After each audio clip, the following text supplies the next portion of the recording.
Okay. Hare Krishna.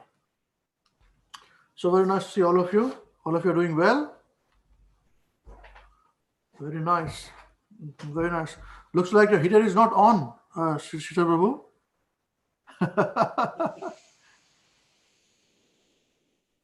Your voice audio is unclear. No, I can't hear still. Maybe that's all right. Okay. So today we are gathered here to discuss on Lord Narsimhadeva's Transcendental Appearance Day. Last week, I gave my realizations, and today we are all prepared to hear, very eager to hear all of your realizations. This was, I think, it was suggested to us by Shital Prabhu that for festival events, we should have some weeks leading up to those, that festival, where we can discuss those points, So he had said 4 weeks, but I thought 4 weeks is a bit too much. So we're doing 2 weeks now, Is it okay? You're happy? You all right? Yes, Prabhuji. Very happy. You think everybody else, all of you are also happy with this format? I think it's a good format. Yeah. Maybe we should do 1 or 2 weeks at least, so we can also prepare and come. Wonderful. Okay. Now, who would like to start off with the program, please? With your realizations.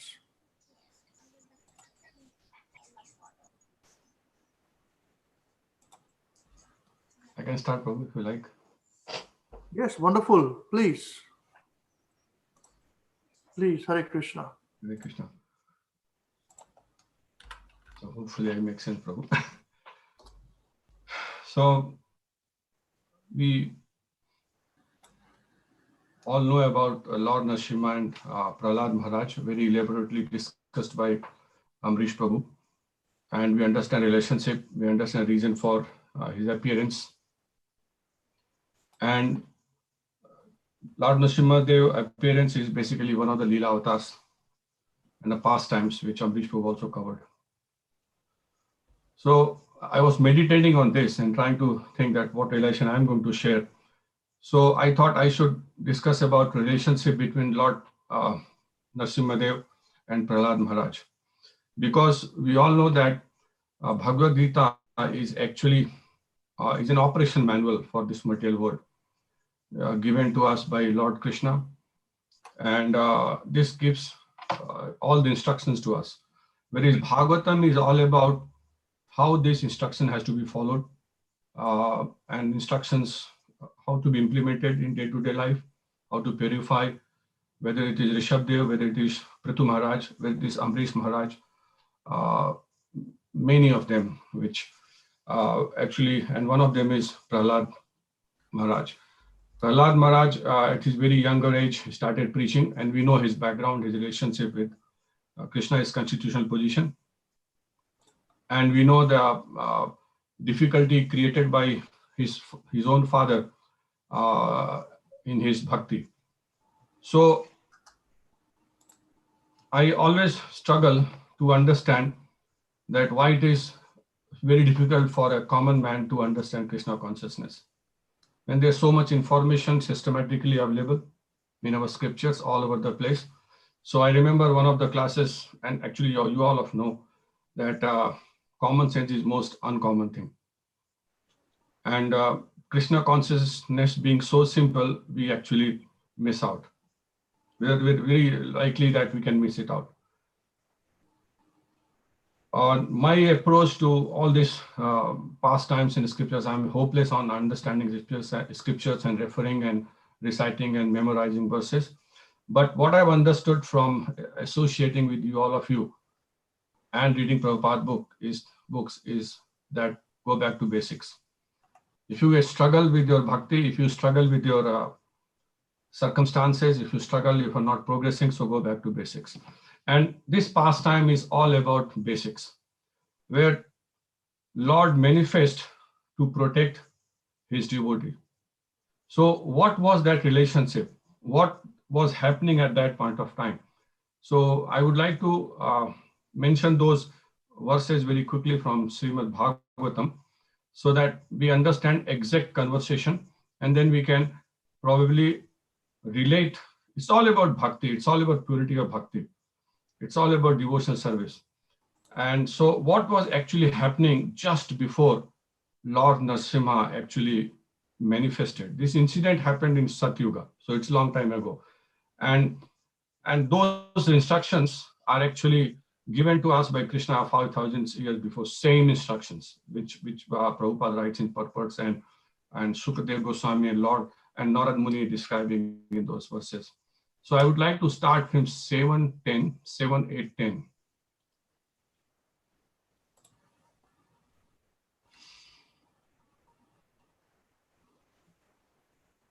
Dasyun purasana navijito lampato manyanta eke swajita disho dasa jitatmano jnanasya samasya dehinam sadho samoha prabhava kutta pare. So I'll quickly go to translation because too much to discuss for all of you. So here Prahlad Maharaj is telling his father just before manifestation of Lord Narsimhadeva, and see the word what is being used here. In former times,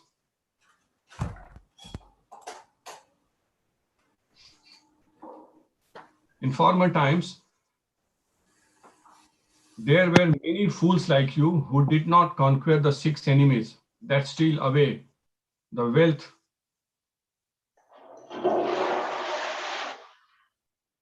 In former times, there were many fools like you who did not conquer the 6 enemies that steal away the wealth of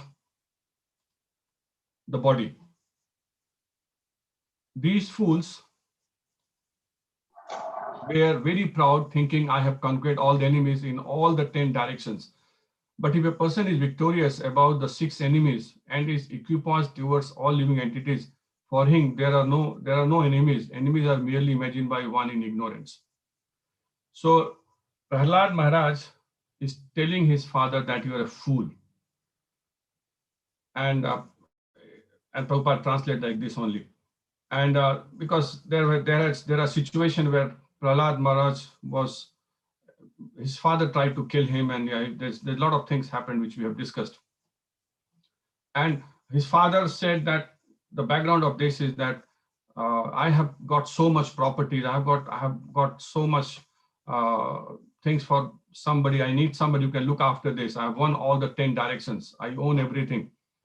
Who is going to look after it? That's where this discussion comes, that you have not won your 6 senses, the mind and the 5 other senses. So if you are controlled by these 6 senses, how you can purify or see Krishna, or you can understand what I'm saying to say. So next verse is 7:11.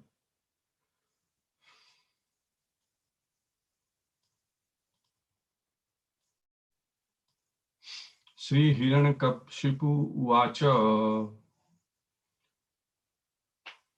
Vyaktam Martu Kamo Asi Yoti Maratma Vikat Hase Mumu Rushnam Hi Mandatman Man Nanusur Vikalva Griha.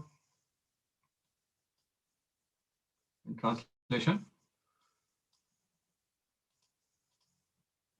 Hiddenkashipu replied, you rascal, you are trying to minimize my value as if you were better than me at controlling the senses. This is over-intelligent. I can therefore understand that you desire to die at my hands. For this kind of nonsensical talk is indulged in by those about to die. So that is the response from his father. And Prabhupada writes in the purport that how unfortunate these demons are that they cannot understand these basic things because they are covered by Krishna's energies. It is said in Hitopadesha Upadesho Hi Murkhanam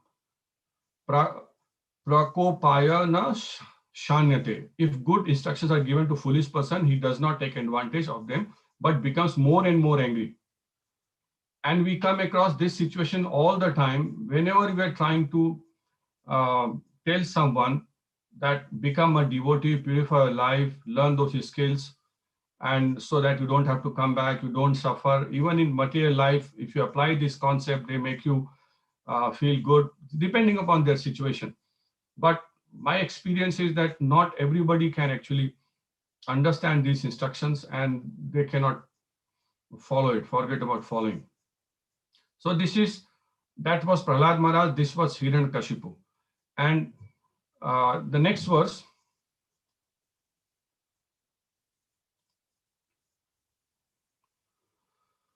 Yasya tvaya mando bhagyokto mad anyo jagat ishvaraha vasau yadi sa sarvatra kasmastambhena drishyate. So that's where the conversation is happening, and he's challenging a demon is challenging to a devotee. O most unfortunate Prahlad, you have always described a supreme being other than me, a supreme being who is above everything, who is a controller of everyone, and who is all pervading. But where is he? If he is everywhere, then why he is not present before me in this pillar? And in the purport, Prabhupada writes, or I read somewhere, that actually at that point of time also Prahlad Maharaj can see Lord everywhere, or forget about the pillar. And the other thing which I would like to mention here, that we celebrate appearance day of Lord Krishna, Lord Ram, Lord Chaitanya Mahaprabhu, but Lord Narsimhadeva, and also Nityananda Prabhu, Lord Narsimhadev's appearance is so different. He's manifesting from a pillar. So I'll come back to that. And next verse.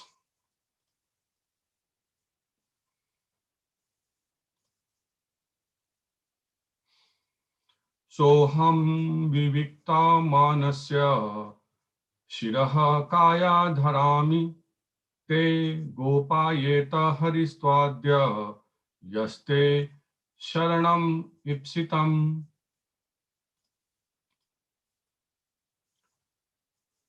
So here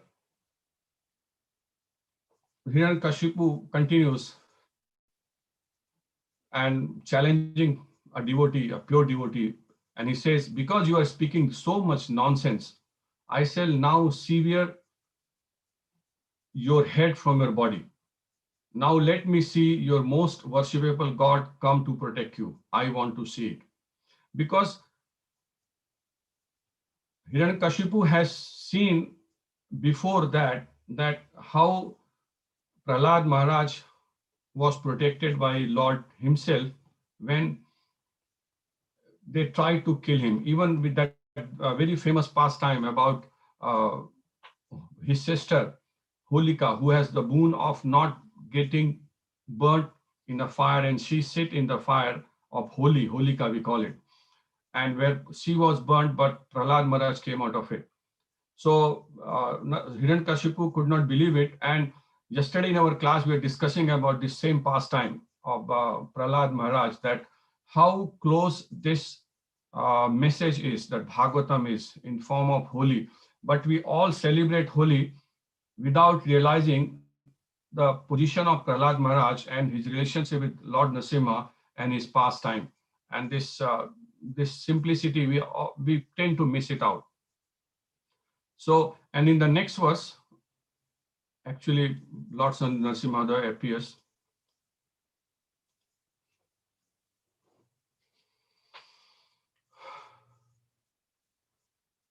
Evam durut tair muhur ardanasrusha sutam mahabhagavatam mahasuraha khadgam praragyo patito varasnat stambham tadadadivaha laha samusthina.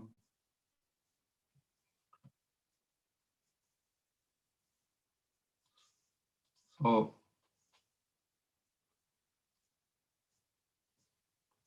being obsessed with anger, Hiddenkashipu, who was very great in bodily strength, thus chastised his exalted devotee son Prahlad with harsh words, cursing him again and again.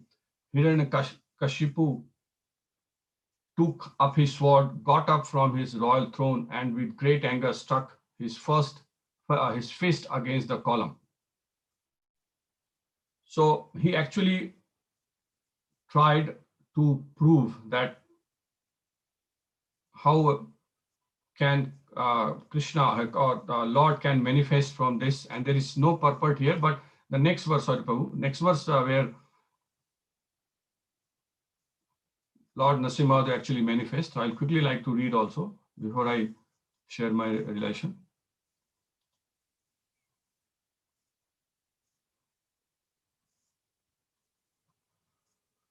तदैव तस्मिन् निनदो अतिभीषणो बभूव येनाद कथाहम् अस्फुटत् यां वै स्वधिष्णो पगतं त्व अजादयः श्रुत्वा सधाम्नात्यं अंगमेनिरे. Then from within a pillar came a powerful sound, which appeared to crack the covering of the universe. O my dear Yudhishthira, this sound reached even the abodes of the demigods like Lord Brahma, and when the demigods heard it, they thought, oh, now our planets are being destroyed. That's how much powerful Lord Narasimha's manifestation was. So, the message I wanted to, the relation I wanted to share from this is that Prabhupada writes in purport about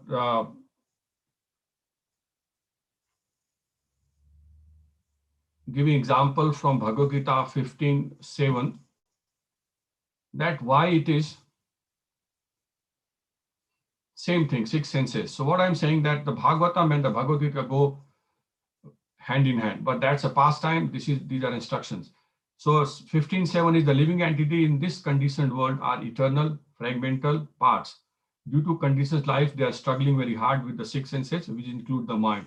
So these are the six senses which Hiddenkashipu could not actually get over it, and that's why he struggled, and that was again, and that's why this entire pastime happened. Then Bhagavad Gita 7:25, which is a very famous verse.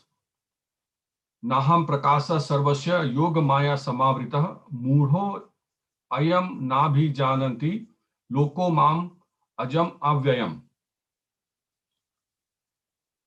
So it is only a devotee, a pure devotee, to whom Krishna, the Lord, manifests. And he will manifest depending upon his surrender. So we are talking about Prahlad Maharaj relationship, and that's why Lord Narasimha himself manifested. So I am never manifest to the foolish and unintelligent. For them, I am covered by my eternal creative potency, that is Yogmaya. And so the deluded words knows me not, who am unborn and infallible. So they cannot understand these kind of things, this foolish people, the unintelligent people. And also in 9:31, Krishna says that I come to protect my devotee. And again, it is up to our surrender that we believe into the instruction. I always feel that if I don't do it, it's not going to happen. So that again, very famous verse, Shipram bhavati dharmatma sachvach chantim nigachati konteya prati jananihi name bhakta pranashyati. He quickly becomes righteous and attains lasting peace. O son of Kunti, declare it boldly that my devotee never perishes. So that was happening in Satyuga, and the instructions were given in 5,000 years before. And again, the very interesting part which always bewilders me and I always struggle to understand, that how perfect this entire Krishna's energies, manifestation, creations actually work. And not only the creation, actually energies also, not only energies, our understanding also. We realize as much as we want to realize. And we realize how we realize how we want to realize as per our own mental concoction. We take instructions from a Vaishnava or a devotee depending upon our own realization. And this is I don't know how that works, but I always get amazed. So this verse is again very famous verse. Ye yathama prapadyante tam sathaiva bhajamyaham mama vartamanu vartante manushyaha partha sarvasaha. Translation: all of them, as they surrender to me, I reward accordingly. Everyone follows my path in all respects, O son of Pritha. And in the purport here, Prabhupada describes same thing which I said, that it is up to us that how much we want to realize, how much we want to implement. And that was Lord Narsimhadeva relationship with Prahlad Maharaj, that he himself came to protect him. We know that he could have, he would not have come. He didn't need to come. So, and we know the relationship of Prahlad Maharaj. We know his instructions, we know his pastimes, we know his prayers. But I focused on these, that how this pure devotee relate to Lord, what kind of relationship they have, what kind of understanding, that they actually have the same nature.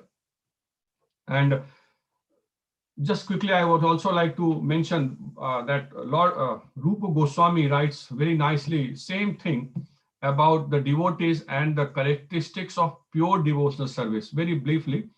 And because that's where I try to focus, that how do we purify our bhakti, how do actually we can understand these things, and how we can actually implement these things. And as I said, go back to basics, don't complicate. It is our habit to complicate things, and whenever we struggle in our bhakti, go back to basics, and basics are very simple. So in this characteristic of pure devotional service, Lord Kapil, Rupa Goswami starts from reference from third canto of Bhagavatam, 29th chapter and 10th verse. Srila Kapil Dev, while instructing his mother, has given the following characteristics of pure devotional service. My dear mother, those who are my pure devotees and who have no desire for material benefit or philosophical speculation have their mind so much engaged in my service that they are never interested in asking me for anything except to be engaged in service, in that service. They do not even beg to live in my abode with me. We all want to go back to Godhead, but that is the characteristics of a pure devotee, or we won't want to go to heaven. So for a pure devotee, or somebody like us who's struggling to actually become a devotee, so Rupa Goswami writes in the book, very small reference, not a big one. So there are 5 kinds of liberation, namely to become one with the Lord, number 1, to live with the Supreme Lord on the same planet, to have the same feature as the Lord, to enjoy the same opulences as the Lord, and to live as a companion of the Lord.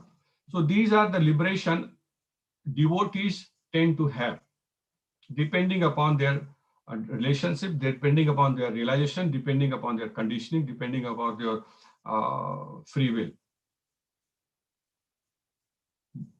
Rupa Goswami further writes, a devotee, not to speak of rejecting material sensitive gratification, does not even want any of the 5 kinds of liberation. He is satisfied simply by discharging loving service to the Lord. That is the characteristics of a pure devotion. And that was the situation of Prahlad Maharaj, and that's why, my understanding, that's why Lord himself came to protect, and very uncommon thing, manifesting from a pillar, not like other incarnations.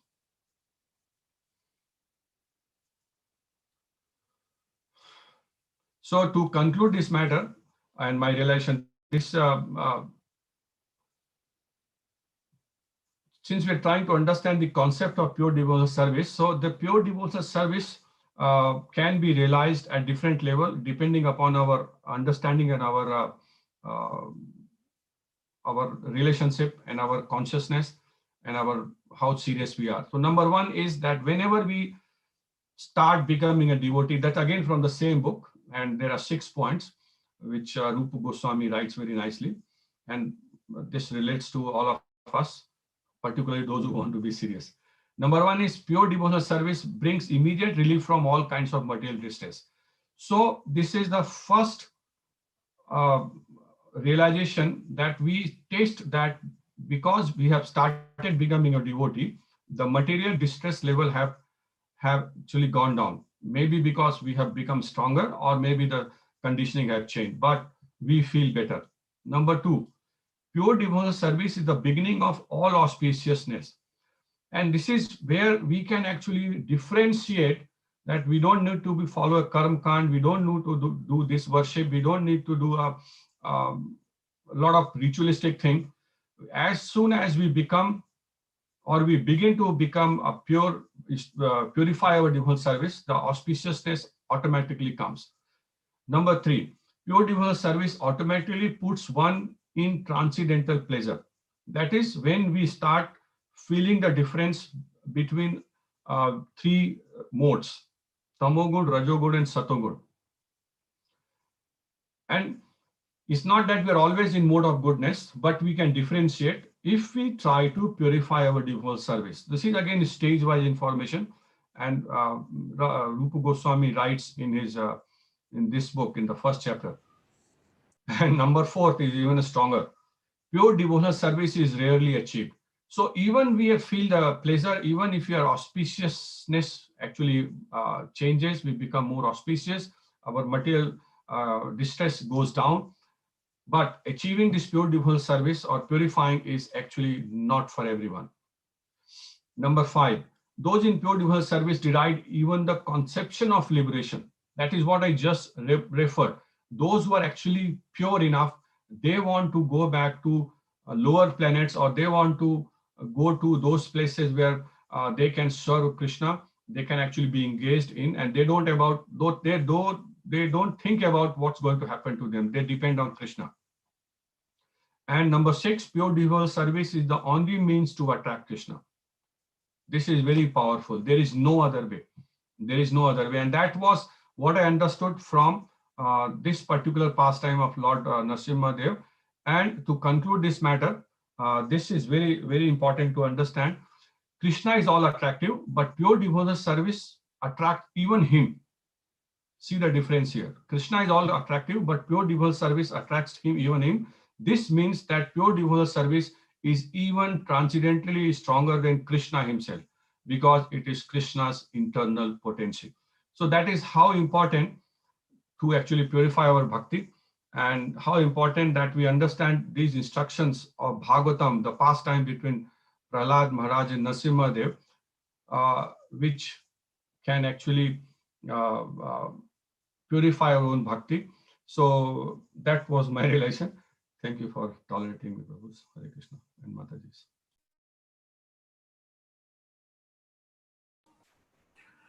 Thank you very much, Avinash Prabhu, for nice realizations. Does anyone have any questions on what he spoke? Or maybe we should do everyone's realizations and then we can have question answers if there is any time left. Unless you have a burning questions, please feel free to ask. Now, I think it is better we ask if we have any questions now on what he spoke.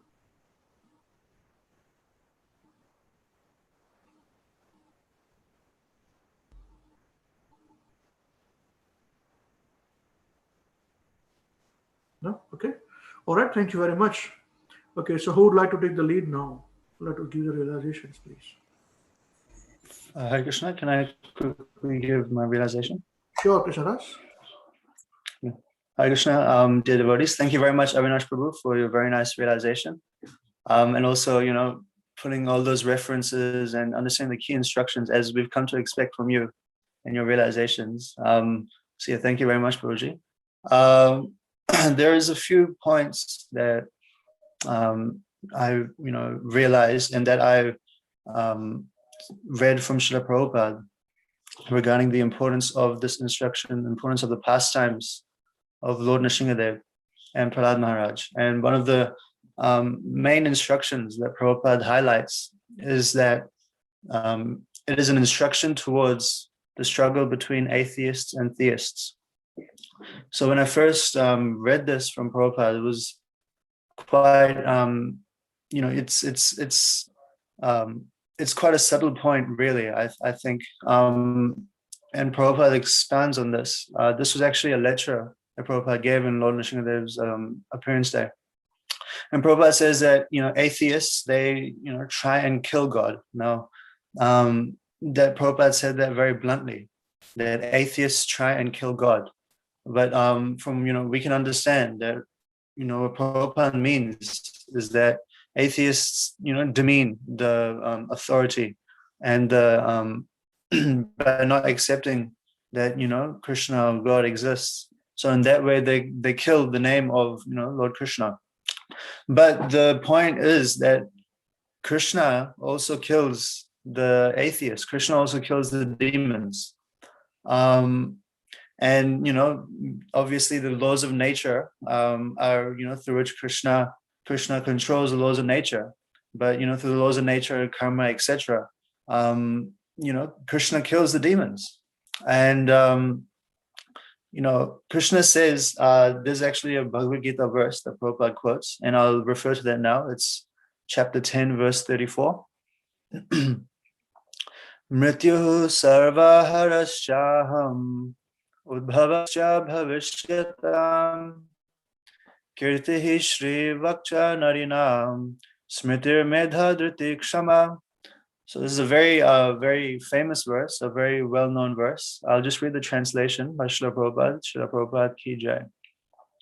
I am the all-devouring death, and I am the generator of all things yet to be. Among women, I am fame, fortune, speech, memory, intelligence, faithfulness, and patience.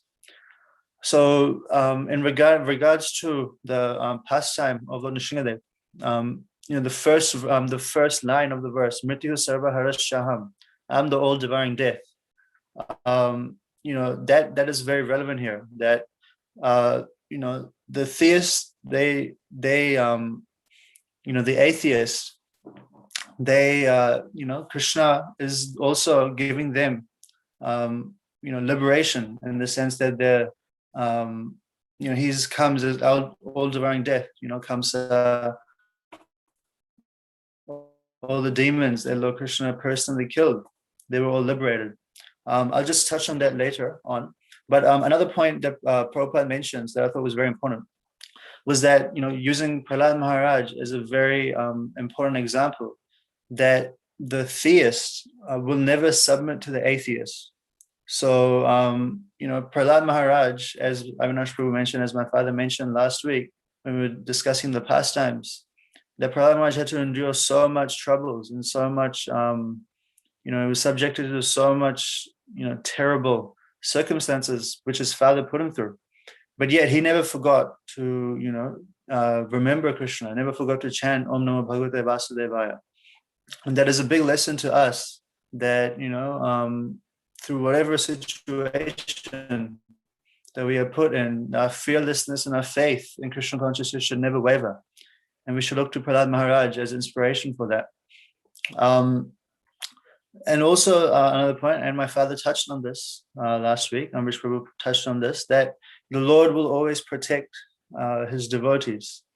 Now, obviously we know the circumstances in which Prahlad Maharaj said that, the Lord is present in the pillar, which, in any case is quite a, it's a very big statement to make, right? But, Lord Krishna fulfilled, Lord Krishna proved that actually he is in the pillar, and he, showed that his devotees, that the faith that the devotees have in the Lord, Lord Krishna fulfilled that. So, what we can take from this is that in whatever position that we are in, and I mentioned this before, that whatever position we are in, we shouldn't, forget Lord Krishna. We shouldn't, we should have the same unwavering faith that Prahlad Maharaj had. I remember my mom actually told me today morning as well that her favorite quality about Prahlad Maharaj is that his fearlessness, in being Krishna's devotee, and and that we can all learn from. So just leading from that point, my last point that I would like to make is actually also the power that the Lord's devotees have. I think this was after when Prahlad Maharaj was trying to pacify Lord Nrsimhadev. I may be wrong, correct me if I'm wrong. I think this was at that point where Prahlad Maharaj asks Lord Nrsimhadev to forgive Hiranyakashipu and to liberate him, despite him causing so much offense. And Lord Nrsimhadev says that, of course, we will also, your whole family will be liberated with 14 lifetimes and beyond. So that, that is the power of and that even the whole family can be liberated, even, people who are not in Krishna consciousness. Although Hiranyakashipu as an asura, as an extreme example, if we can take it to what, our situations or, what we are faced with, if we are in Krishna consciousness and if we practice with sincerity, even, people who are related to us, people who we have connections to, they're also going to be, fortunate. They're also going to receive the mercy. So, that is, that's something that really, touched me when I was preparing for this, Nrsimhadev Chaturdashi realizations. That, actually, yes, Lord Nrsimhadev, the whole pastime is so amazing. What's, so amazing to me is how, how much power and how much mercy the Lord's devotees have, that even asking for liberation for, someone who put him through so much. So that's something we can, learn from and, learn the mood of Prahlad Maharaj and understand, how to go about our Krishna consciousness. So yeah, that's my realization. This auspicious, realization day of Lord Nrsimhadev's pastimes. So yeah, thank you very much. Hare Krishna. Thank you very much, Krishna Swarupa Krishna Prabhu, for your nice realization. Very good. And does anyone have anything to say on this? Because all this also picks up, I get very, very inspired when I hear different realizations. Same pastimes, but different realizations. So it picks my brains, So that is the whole idea of this devotee realization classes. Because I hate the class concept where one person speaks and everybody hears, That is not with us. Hare Krishna weekend is not like this. Everybody speaks. Not that everybody speaks any nonsense. Not that way, but everybody has to study and come. Yeah, everybody's a leader. Okay. Yeah, anyone has to say anything, please? Or you want to wait till the end? Up to you.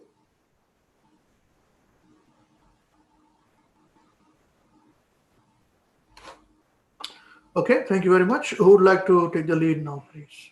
Feel free. Hare Krishna, Prabhu. I would like to share my realization. Thank you, Avinash Prabhu, for your wonderful realization. It was quite informative and very technical as well. I'm sure actually you have put a lot of time preparing for that realization. And thank you, Krishna Samarpan Krishna Prabhu. Very enlightening to hear, how you share the realization. And I was also reading through that actually Srila Prabhupada's letter. And yeah, the Srila Prabhupada actually emphasized the point, the actually fight between theist and atheist, And I was meditating on that point as well. And I realized that, I never thought, actually in that direction, the way Srila Prabhupada presented that matter. So it was really nice legend. Thanks for sharing that as well. And thank you, Ambrish Prabhu, for last week's realization, where you explained the purpose of appearance of Lord Narsimhadeva, which was very nice as well.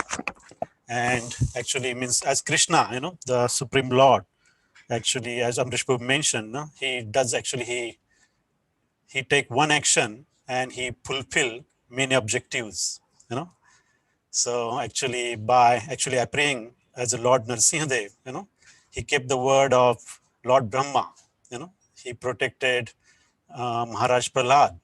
He kept the word of Narad Muni. And he also kept, the promise he made in Bhagavad Gita that actually as long as we surrender to him, he will always protect us. So there is so much to learn from actually Krishna's actions, is very well planned. And yeah, so I always had this actually question, I heard that you can learn the management science from Bhagavad Gita. And it was now slowly we're realizing it, at that time it was just words, but we can think how Krishna acts, and how he actually so well organized, and every action is very thoughtful. So that is something I think I can learn from this pastime as well. So actually I was meditating on one of the prayer, Srimad Bhagavatam, Canto 5, chapter 18, verse 8. It's very famous prayer. So His Grace Ambrish Prabhu actually gave this Lord Narsimhadeva prayers that he received from his Guru Maharaj. And we recite this every day. And this is a part of that prayer. So thank you, Ambrish Prabhu, for sharing that with us. And we recite this every day and has become very actually dear to us as well. And we always recite, So we chant, remember Krishna, but whenever we are in trouble, very fearful, we always remember Lord Narsimhadev straight away. That is the power of Krishna, and that incarnation is very special, very ferocious, as he said, is very fearsome for the non-devotees. But for the devotees, actually, they love Lord Narsimhadev. So this prayer I would like to recite. Om Namo Bhagavate Narsimhaya. Om Namo Bhagavate Narsimhaya. Om Namo Bhagavate Narsimhaya. Namaste Jasate Jasavir. Avir Bhava. Vajnaka. Vajdamshta. Karma Shayan. Randhaya Randhaya. Tamo Grasa Grasa. Om Swaha. Om Swaha. Abhyam Abhyam Atmani. Bhuishta. Om Sham. Om Sham. Om Sham. So, for word synonyms and translation, Jagadguru Srila Prabhupada Ji ki Jai.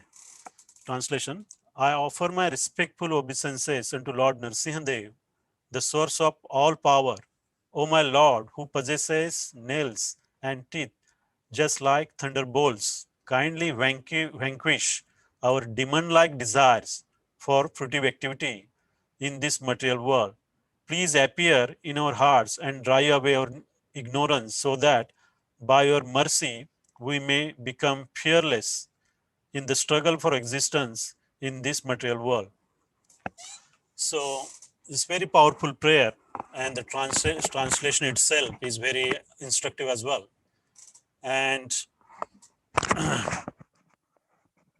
I used to recite this prayer, but actually means this is my personal experience as well, So whenever you are in difficult situations, or we always remember Lord Narsimhadev and pray to the Lord. And if you recite this prayer, actually it will help you a great deal. So the point here, I am focusing on that actually the fearfulness of a living entity, and how Lord Narsimhadev, he actually helped to make us fearless. So if you actually meditate on this point and try to understand why we are fearful, and Prabhupada also says that, the very actually the basis or cause of our fearfulness for any living entity is actually because we identify ourselves with our body, so that's incorrect identification. So we, as a living entity, our real identification, or what we call is the real constitutional position, is the eternal servitor of Lord Krishna. And our only duty is to serve the Lord. And that is what we call is our real religion.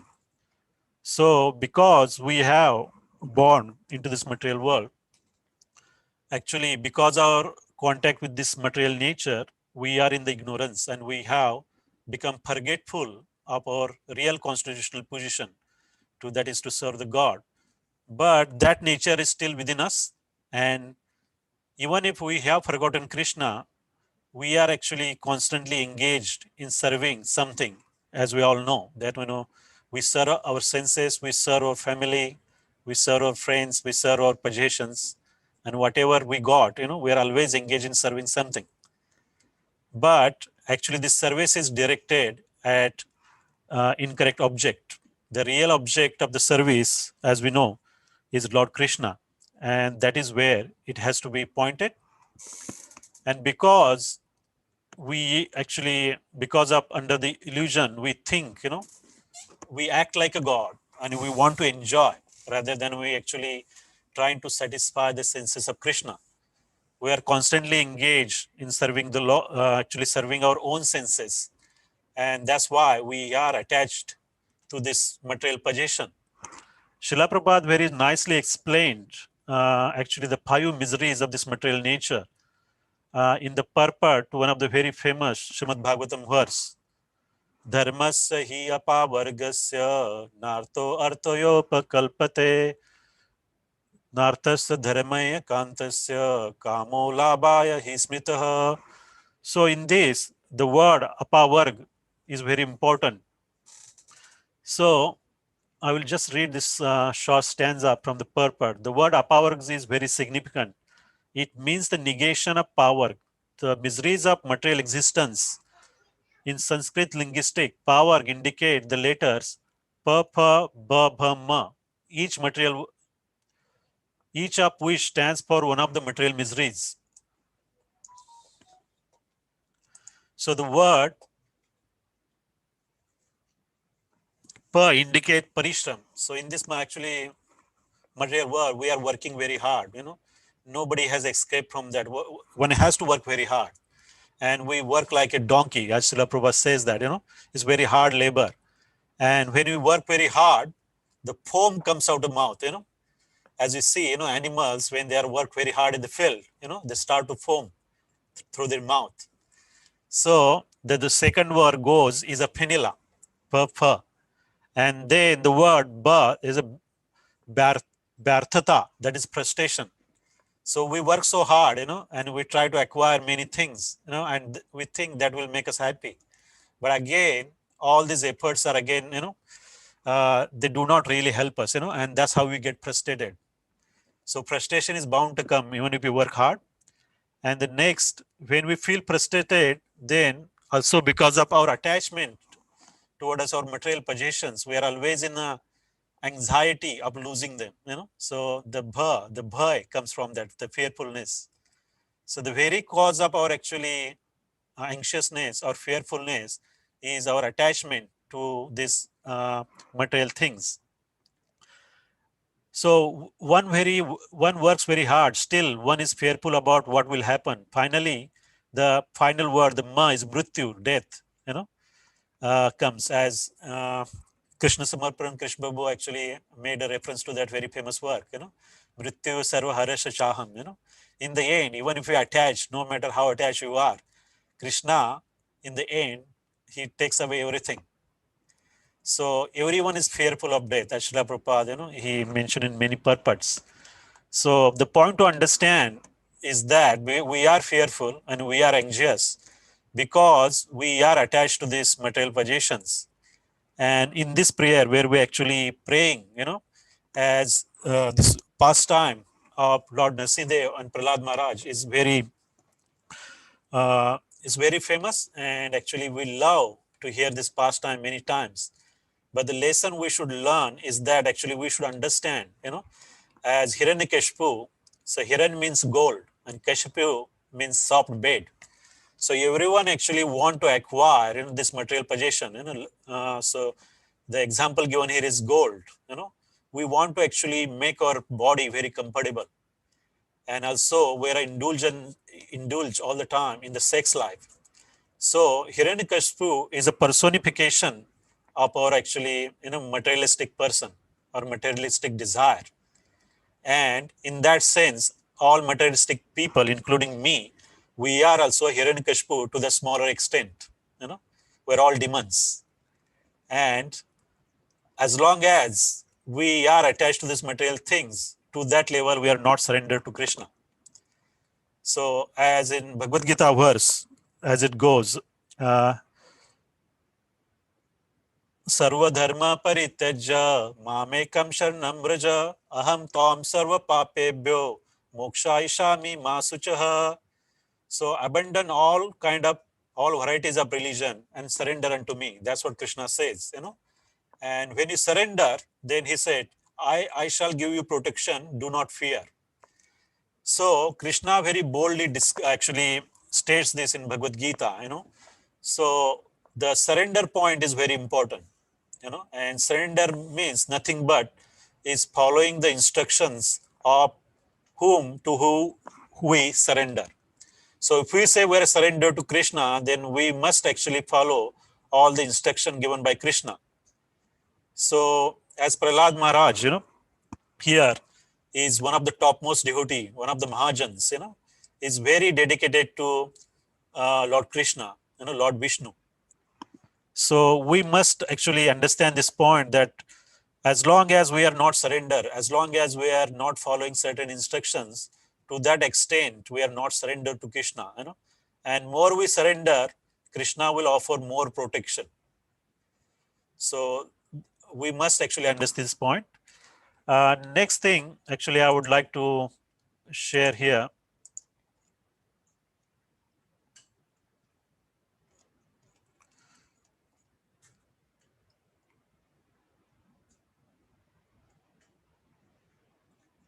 So when we surrender, actually, when we surrender means we actually following the Krishna's instruction or the instruction given by your Shiksha Guru or Diksha Guru, because they basically represent Krishna himself, as long as it has been done in a right way. So if we have to progress on the spiritual path, there is no any other option but to actually follow the instructions and implementing these instruction in our real life, which is the actually hardest stuff. But when we actually do this, so actually when we render devotional service unto the Krishna, then Krishna will actually give the protection, and he will also remove the actually fearful condition of the living entity. As one of the verse in Bhagavad Gita, I think it's 1.2.9, Vasudeve Bhagavati Bhakti Yoga Prayojita Janayattashu Ashu Vairagyam Jnanam Cha Yad Ahetukam.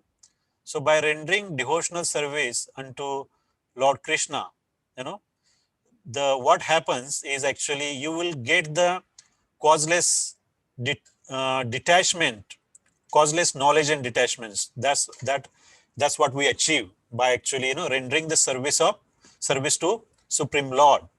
So detachment will come when we surrender unto Krishna, and when we render the service without any motive or hidden agendas. So we cannot render pure devotional service unless we are detached from this material possessions, this materialistic or sense gratificatory activities.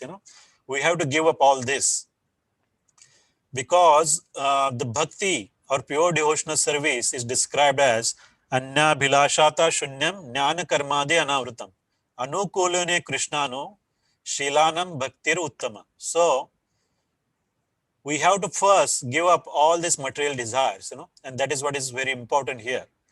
And we have to serve Krishna in such a way that is favorable to Krishna rather than favorable to us. So that is very important, because we are always in a habit. Actually, the way we do devotional service is whatever is convenient to me, that's how we act. But we have to change that. Actually, we should actually act in such a way that we should render service which is actually favorable to Krishna, or favorable to the actually whoever you're trying to serve, your spiritual master or your Shiksha Guru or Diksha Guru, So you should always consider that point, that has to be favorable to that person rather than convenient to us. And when we do that, then there is no hidden motives or no hidden agendas. Then actually you can actually raise yourself to what we call that is a Brahmabhuta platform, where you can able to render the pure devotional service.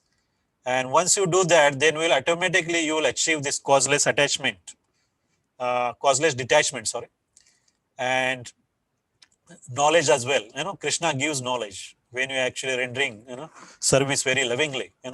Bhagavad Gita verse, seed verses states that Tesham satatayuktanam bhajatam priti purvakam dadami buddhi yogantam ena mam upayantite. So who's constantly engaged serving Lord with love, to him Krishna will give the intelligence by which he can go back to Krishna. So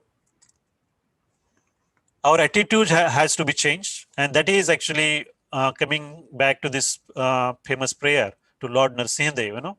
So here we're requesting Lord to vanquish our demon-like desires for pretty activity in this material world, and please appear in our hearts and drive away our ignorance, so that by your mercy we may become fearless in struggle for existence in the material world. So if you want to be fearless, then that is the only solution. We have to become detached from these materialistic things or materialistic possessions. That is the root cause of all our anxiety and all our fears. So as long as you have something to fear of, something to lose, then you will always be fearful. And that is what I actually realized from this prayer. And also from Prahlad Maharaj, means there is so much to learn, the way he acted. He's one of the Mahajans. And as one of the Mahajans, Srila Prabhupada says that he is our guru in disciplic succession, and we must follow him. So actually he has set very exemplary example that we can follow. So one of the thing, as Krishna Samarpan Krishna Prabhu mentioned, that he is very fearless, because even his father wanted to kill him, and actually he put him through one of the most terrible things. Actually he threw him in a pit where with the poisonous snakes, he tried to burn him, and so on. So even in that actually trying times, it's one of the most difficult situation. Actually he remains steady. He always remembered Krishna. He always chanted, Om Namo Bhagavate Vasudevaya. So that is something actually we should take the learning from, because in this material world, as we trying to actually walk this path of devotional service, we are trying to purify ourselves. Whenever we are actually put into trouble, I'm speaking for myself, whenever we are in difficult situation, as Amrish Prabhu says, that first thing we sacrifice is devotional service. We have all the excuses not to do devotional service, because we always come with excuses, and we pray to Krishna that, I don't have time, I'm so much in trouble, so I can't do this or do that. So here, Prahlad Maharaj means, he was in worst possible situation. His own father was trying to kill him. Means what could be more worse than that? So still he remains steady. And even actually, if you see, actually there are different pictures of Prahlad Maharaj. When his father tried to burn him.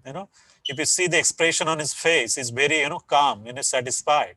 So that shows actually one of the quality of pure devotees. Is very detached. And because as Guru Maharaj, His Holiness Mahavishnu Goswami Maharaj says, if you want to be peaceful, do not expect anything from anyone. So what does that mean is that you have to be actually detached to that extent.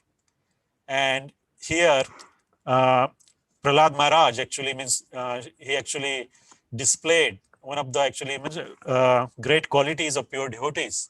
So he was fearless, and person actually who are the true devotees, as Amrish Prabhu says, they are like a tigers, they are fearless. They roar, they preach.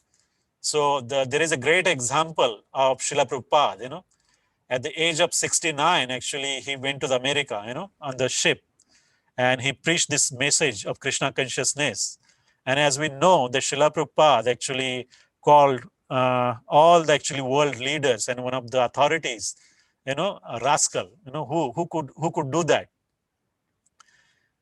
It's only pure devotee, who can speak the real truth without any fear.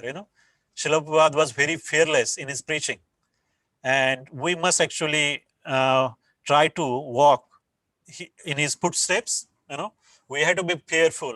We should not be afraid to speak a truth, because even when we try to preach, sometime by nature, we try to actually, because we always have done, I have always done, whenever we speak, we always try to, what I can say, try to manage the feeling of the opposite person.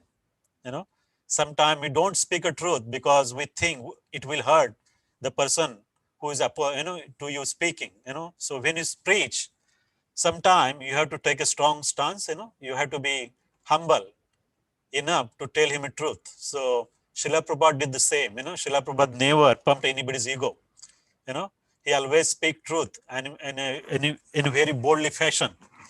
So that fearless quality is only can be displayed by a pure devotee.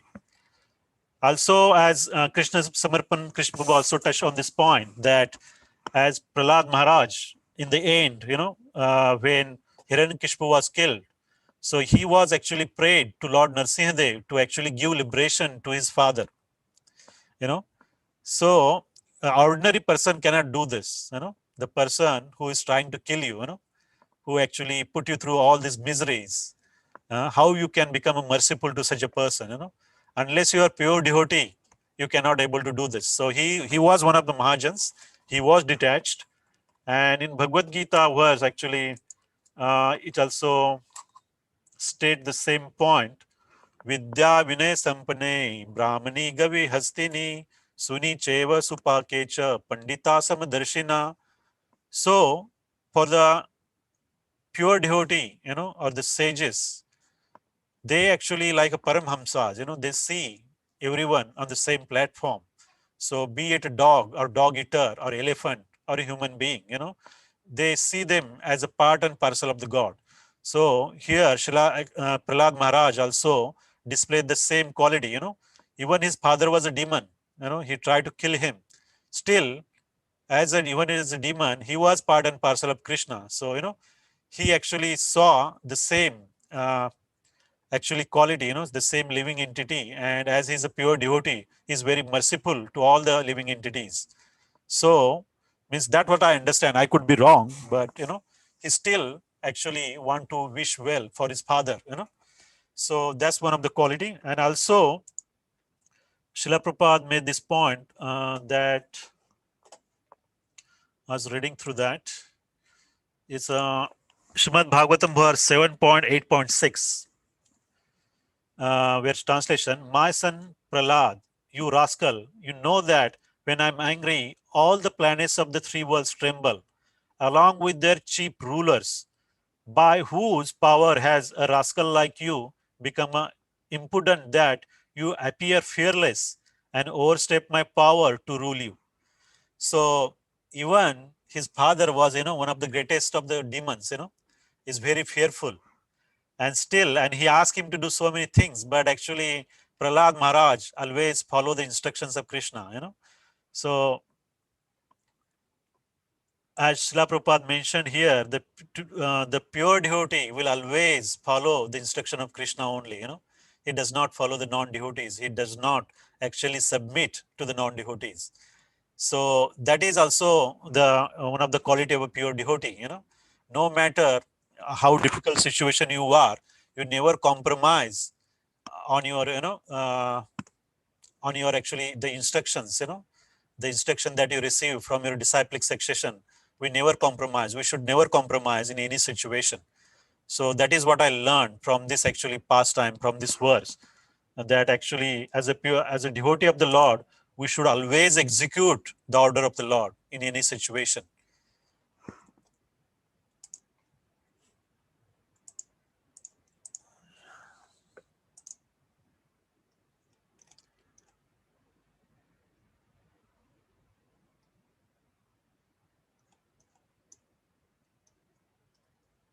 So these are actually, I think I have covered all that I wanted to share. So that is what I realized from this actually very important pastimes.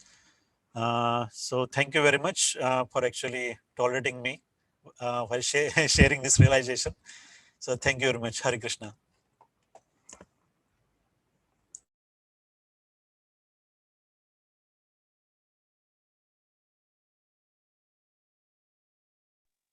You are on mute, Prabhuji. Sorry. Thank you. Yes, thank you very much, Srila Prabhu, for your nice realizations, elaborate realizations. It's very good. Would anyone like to say anything, please? Any questions or anything to add? Or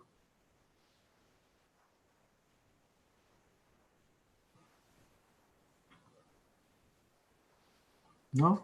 Well, when Hiddenkashipu, by his power, when he overthrew all the demigods, we discussed last week that how he even captured and forcibly started to live in Indra's home, Indra's palace.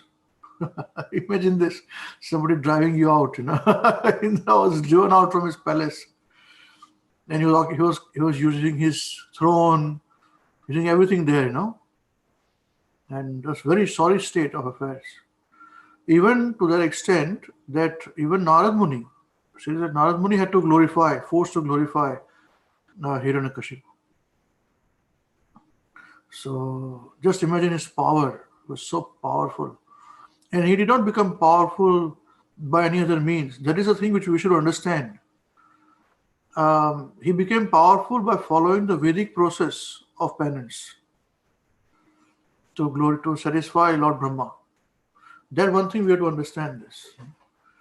That is the reason why today's world people are not very powerful. The demons are not very powerful because they became powerful by killing each other and getting some weapons. He did not do that. He became powerful by following the penance and austerity of Lord Brahma. And by the blessings of higher authorities, he became powerful. And so powerful that even all those higher authorities were surrendered to him. So the politics at a higher level, if we understand those things, this is how we can understand the politics at the higher level, diplomacy and politics at the higher level. That how things are controlled at different levels of consciousness. On earth it is controlled in a particular way, above the earth it is controlled in a different way. Yeah. Hare Krishna. Very nice. Now, who would like to take the lead now, please? Let me give your realizations.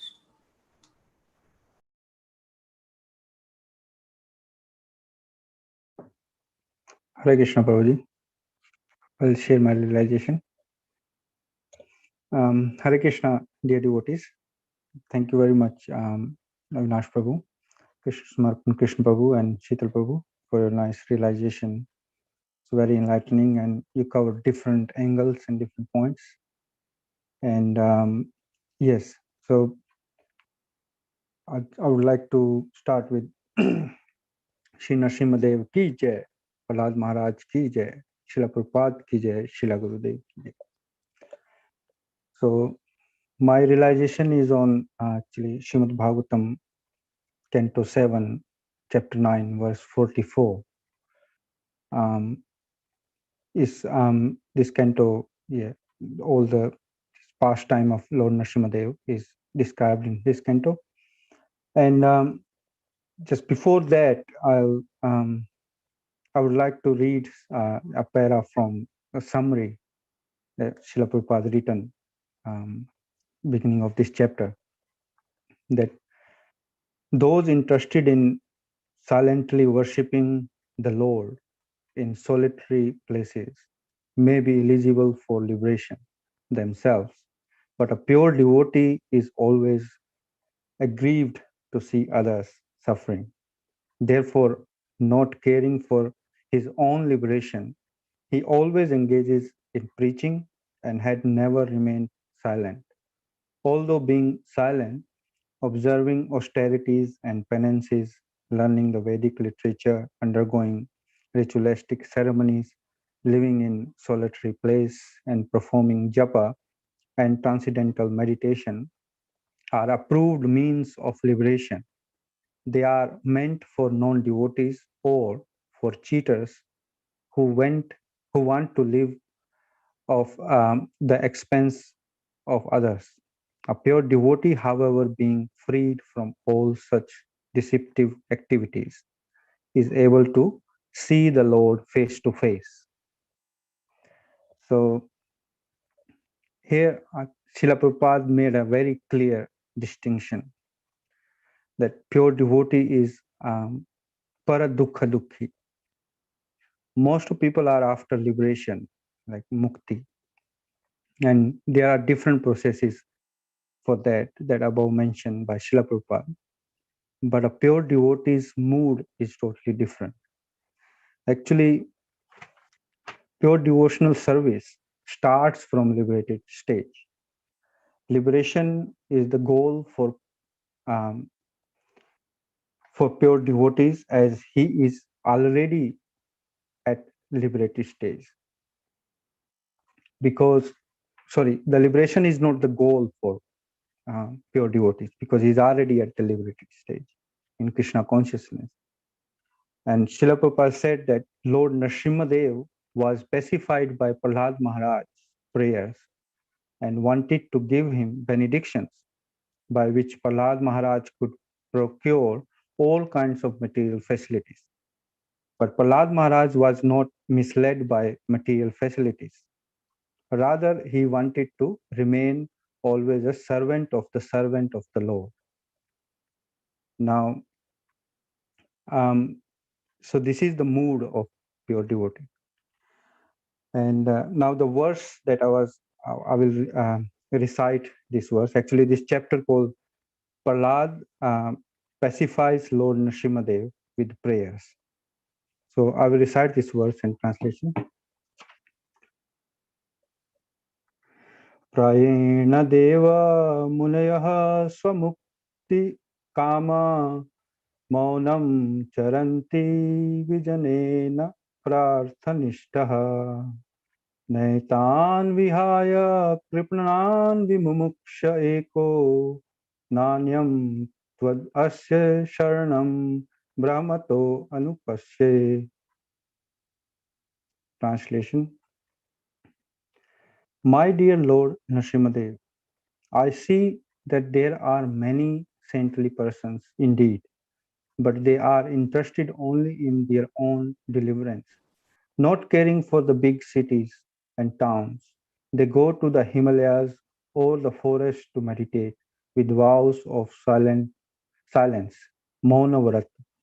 They are not interested in delivering others. As for me, however, I do not wish to be liberated alone, leaving aside all these poor fools and rascals.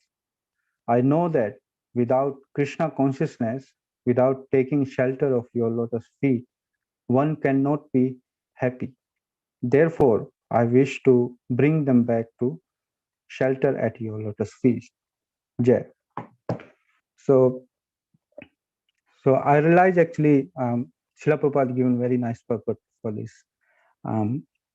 verse, and I realize a couple of points from the purport. The first point is that Srila Prabhupada said the pure devotee for himself, he has no problem even if he has to stay in the material world, because his only business is to remain in Krishna consciousness. Now, in this regard, the practical example is of Srila Prabhupada. He was staying in Vrindavan in his old age, and often people desire to live in Dham towards their old age and wants to die there. But Srila Prabhupada left Vrindavan and in old age and traveled to America to preach Krishna consciousness. The Western culture is totally sense gratification centered. Srila Prabhupada did not worry about it. As pure devotee, remain in Krishna consciousness wherever he lives. Actually, Srila Prabhupada brought Vrindavan to West with him. And Srila Prabhupada taught by example to create Vrindavan wherever you live. Vrindavan is remembrance of Krishna and his pastimes. Further, Srila Prabhupada said in purport that the Krishna conscious person can go even to hell and still be happy. Therefore, Prahlad Maharaj said, Naivo dvije para durattaya vaitarniya hai. O best of the great personalities, I am not at all afraid of material existence. The pure devotee is never unhappy in any condition of life. So here we can understand that how the Prahlad Maharaj was fearless. Sheetal Prabhu explained that and touched on that, Prahlad Maharaj was fearless and Srila Prabhupada was also fearless. How? Because they are detached. They totally surrender to Krishna. And when you are totally surrendered, then you don't have any fear and you don't have any attachment, no weakness, because attached person is a weak person. So this is the very important point that I realized. And the second point I realized is Srila Prabhupada says in the purport that karmis therefore try to be happy by material adjustment, and nanis want to be happy by becoming one with the Supreme. The devotee has no such interest. He is not interested in so-called meditation in the Himalayas or forest. Rather, his interest is in the busiest part of the world, where he teaches people Krishna consciousness. The Krishna consciousness movement started for this purpose. We do not teach one to meditate in secluded place. Rather, every member of Krishna consciousness movement is interested in going door to door to try to convince people about the teachings of Bhagavad Gita and teachings of Lord Chaitanya. The member of the Krishna conscious movement must be fully convinced that without Krishna, one cannot be happy. Thus, Krishna conscious person avoids all kinds of pseudo spiritualists, transcendentalists, meditators, monists, philosophers, and philanthropists. So, from this point, here Srila Prabhupada stressed on the point that without Krishna conscious, one cannot be happy. And we must be fully convinced about this fact. When we fully convinced, then we're not interested in other kinds of pseudo spiritual activities and meditations. Then we are interested in preaching in busiest cities. Now, how to be fully convinced? I thought about that, and then for that, we need to follow the process given by Srila Prabhupada and associate with like-minded devotees. When we study Srila Prabhupada books in a particular mood within devotee association, we get realizations, and devotee means realization. Then our conviction gets stronger and stronger.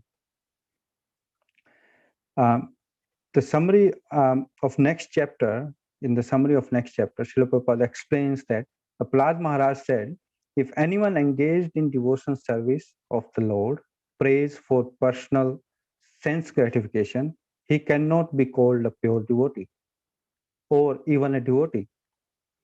He may be called only a merchant engaged in the business of give and take. So we can learn from Prahlad Maharaj how to pray. And this kind of prayers pleases the Lord. So towards the end of my realization, I want to pray to Lord Narsimhadeva to engage me in the service of servant of the servant of the servant of the servant of the Lord, and bestow your mercy upon me to serve me in Srila Prabhupada's Krishna consciousness movement. So, Sri Bhagwan Narsimhadev ki jai, Prahlad Maharaj ki jai, Srila Prabhupada ki jai, Srila Gurudev. Tagore Premanande Hari. Thank you very much, Amrish Prabhu, giving me the chance to speak. Hare Krishna. Yeah, wonderful. Hare Krishna. Thank you very much to you. Thank you very much. Very nice realizations. Okay, anyone like to say anything, please? Prabhuji, I had a little question. To Hare Sanjay Prabhu? I think Mataji is trying to say something. Yes. No. Go ahead, Mataji. No, she's not.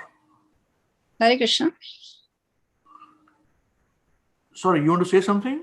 Yeah, was somebody wanting to say something? I was just going to give my realization, but I think Devanshi had a question. Or Yes, I had a question. you can go ahead. I'll speak up. Okay, Mataji. So, Prabhuji, in your realization, you said in the end, and we've read this a lot of times as well, that when you pray to Krishna for some, for purpose of some sense gratification, you're essentially engaging in mercantile business with Krishna. Like, give me this, and I'm praying to you, so please give me this. Like, that's mercantile business. So that makes sense. My question is that keeping aside like really life-threatening dangers like Prahlad Maharaj suffered. So when in our normal lives, when we face calamities and we pray to Krishna, does that also count as mercantile business? Like, does that also count like a give and take relationship, or is that like a different thing? Thank you, Mataji, for your question. I'll just try my best to answer that. Actually, the Srila Prabhupada mentioned here that in reference to that asking, that if you are asking for your sense gratification, then it is give and take.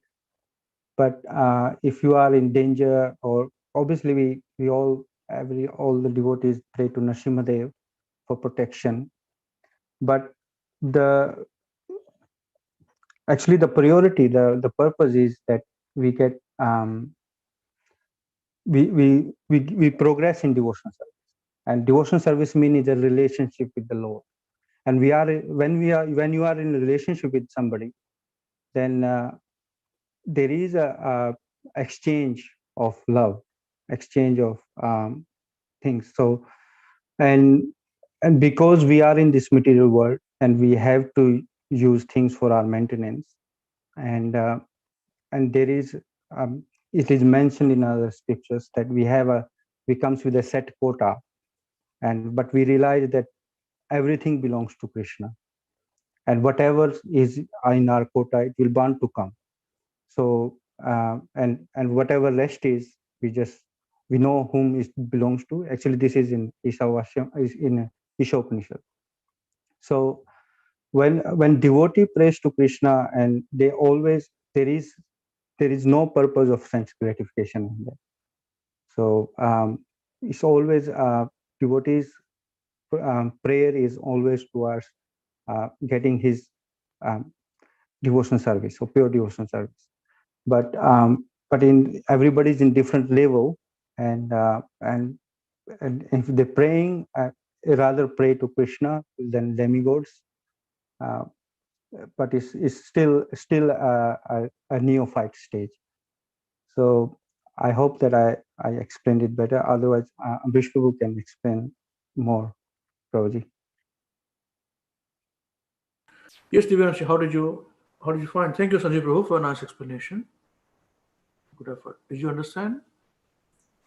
Yes, Prabhuji, I understand that like people are at different, also like how you mentioned in the last point, that people are at different levels of consciousness right now. So it's better to pray to Krishna than to any other demigod.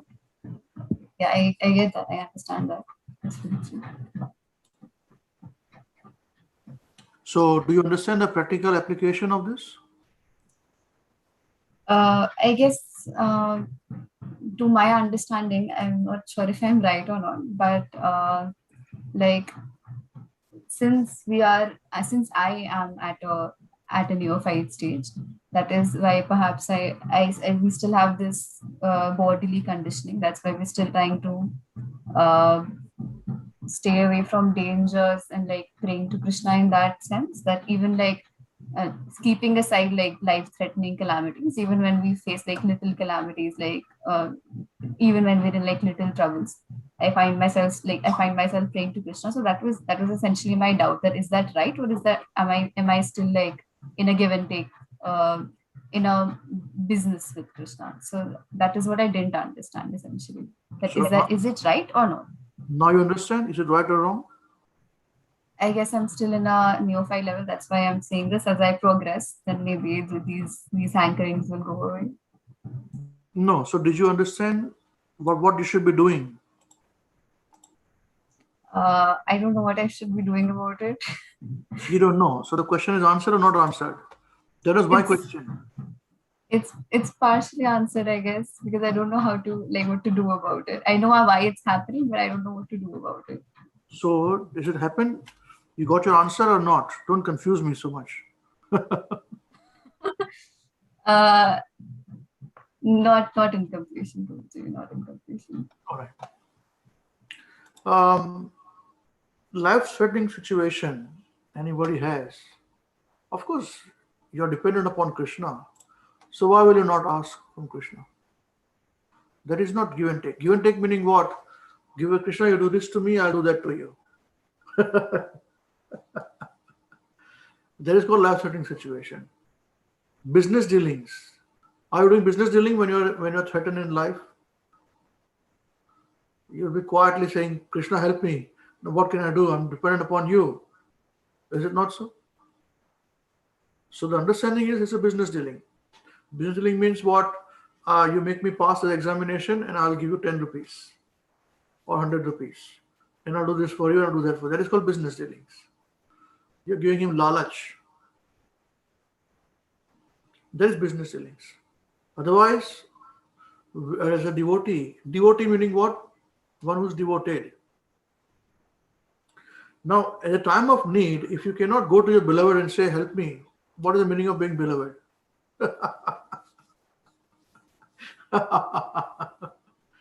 Do you understand this point? Yes, Prabhuji. Even in Chaitanya Charitamrita, there are examples of this where when the Muslim rulers were attacking this village in Bengal, and this devotee, he prayed. He saw a boatman. He prayed to Krishna to help me, because this Muslim ruler is going to, disrobe his wife. They would rape her and would destroy everything. He said, this is very wrong. So Krishna will protect, And he was intensely praying in that intense situation that please help me. They're coming, to cross the road, cross the river. There's no boatman. Please help me. And he prayed and prayed.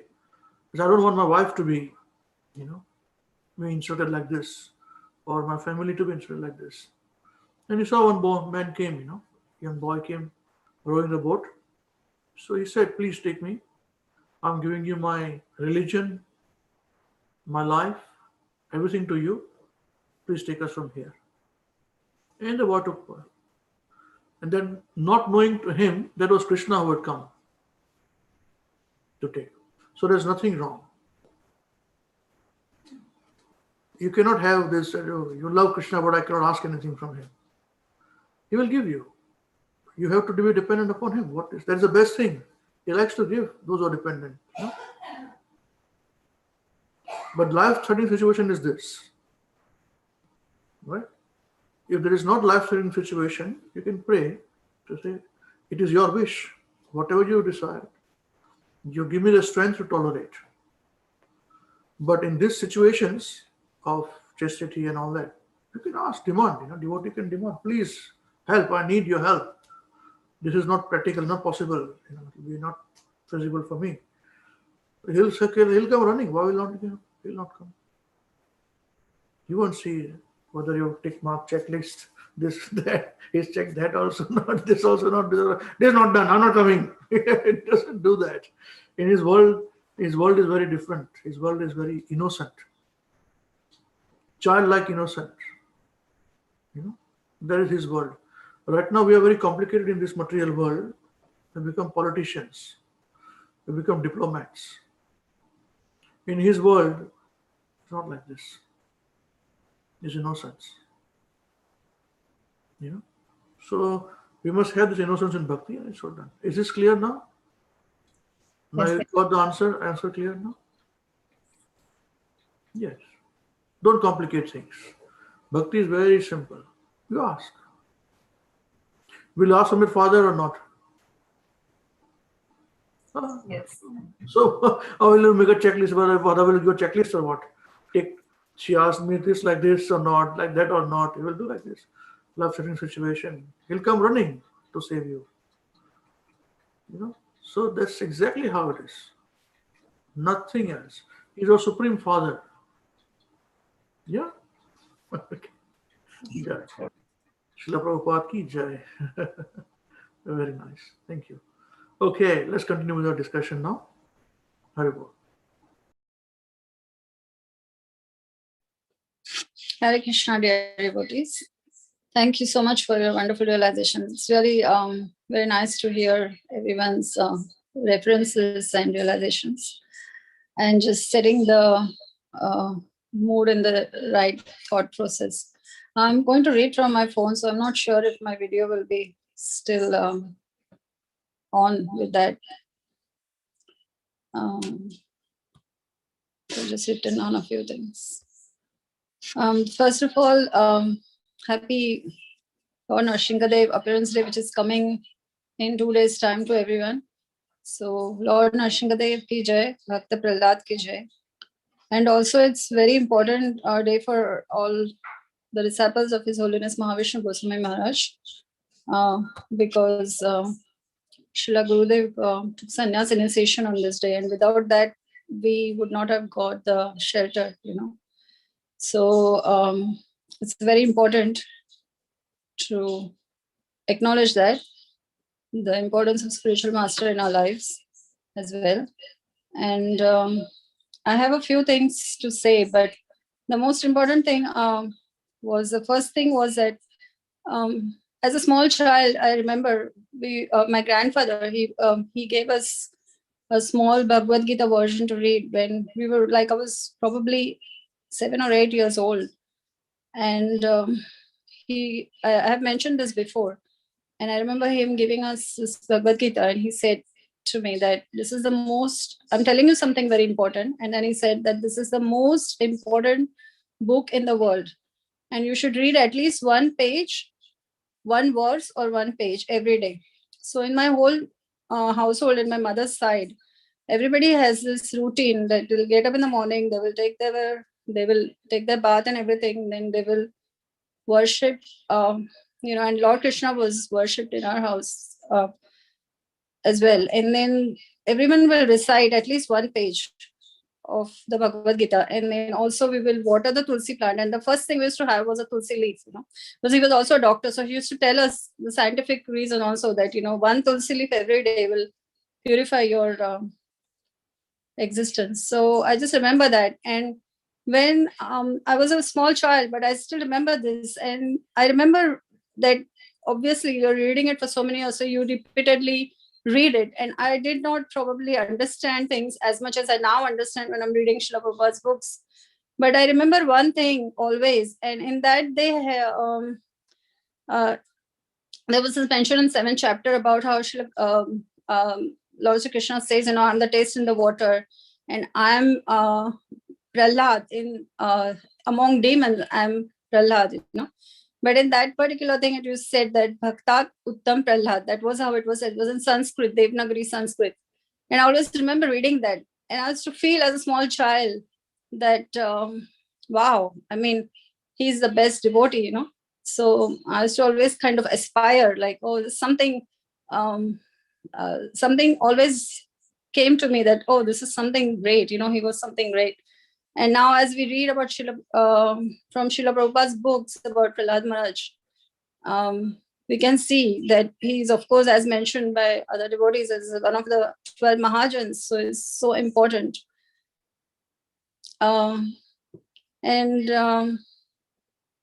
We should aspire to be like Prahlad Maharaj, learn from his life, because just as a 5-year-old child, when he was put through so many difficulties, he was fearless, as Prabhuji mentioned as well. The quality that comes to you first about Prahlad Maharaj is that he was fearless. He wasn't worried. Otherwise, I was thinking, if somebody's trying to put you in a pot of oil, or somebody's trying to put you in a hot pot of oil, or somebody's going to throw you from the mountain, what is going to be my reaction? And what was the reaction of Prahlad Maharaj? So, and he was very unflinching in his faith towards Lord Krishna. Of course, his spiritual master was also Narad Muni, who is also one of the Mahajans. So when I was reading, I remember Prabhuji mentioning this, that Srila Gurudev used to always mention that you should see you should understand the book from the writer's point of view, when you're reading Bhagavad Gita or like that. So that really struck me. I mean, I thought it was really revolutionary, to think like that, or to even mention like that. So when I was reading, I thought that Canto 7, Srimad Bhagavatam, Canto 7, Chapter 9, the whole chapter, the verses, the prayers by Prahlad Maharaj, and coming up to how you can see Lord Narsimhadev from Prahlad Maharaj's eyes and point of view. I felt it was so nectarian. So I'm probably just going to recite the English translation for that just very quickly. And before that, I just wanted to also mention that there's reference in Srimad Bhagavatam, Canto 1, Chapter 15, verse 16, by Arjuna. He was crying in the Lord Krishna's separation, when Lord Krishna ascended to the spiritual world. And there's a reference there that he says that great generals like Bhishma, Drona, Karna, Bhurishava, Shushrama, Satya, Jayadratha, and Bhalika all directed their invincible weapons against me. But by his, Lord Krishna's grace, they could not even touch a hair on my head. Similarly, Prahlad Maharaj, the supreme devotee of Lord Narsimhadev, was unaffected by the weapons the demons used against him. So I felt like that it said that the Narsimha incarnation, it has set the reference for the protection of the devotees, and it was quoted as an example by many devotees, and this was one of the references that came to my notice. So also,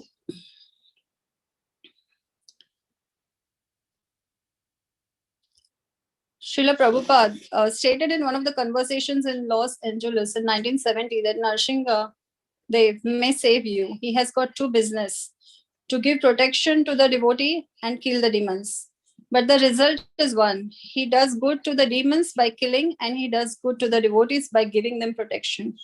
Narsimhadev will give you protection in my absence. So this is really, really important. So answering that point, that yes, we can pray to Lord Narsimhadev for protection. All the devotees do pray. And just on this point that Divyanshi was asking, while Prabhuji was answering, I just remember this point that, when the COVID crisis was going on as well, at that time, there were a lot of things, a lot of different things happening. And I have my cousin sister, so she was talking to me that there is this person who is very young, who has predicted a lot of things, that this will happen and all that. And then also, she was referencing someone else who was an astrologer and was saying, this was predicted, and all these things. Were just having all these kind of conversations. And in that, I remember her telling me that, this person was saying that you should recite Lord Narsimha prayers, that will give protection against, because everything is so so-called. Of course, it doesn't affect devotees, but this is just a general conversation that you have with other people also. So they're saying that everything is so inclined in the wrong direction at that stage when COVID was happening last year and everything like that, that, if you recite Lord Narsimhadev prayers, then that will protect you. And it just got a smile on my face. And I thought, yeah, well, I think as Srila Prabhupada has, taught us, we are reciting them every day, which is great. So that just, I just remembered that point. So yes, you're allowed to definitely pray to, Krishna and to Lord Narsimhadev. It's, definitely, as Prabhuji said, you can do it. No, don't have any doubt about that. Yeah. So I'm just going to read now from Srimad Bhagavatam, which I thought was really nectarian. So just give me a minute.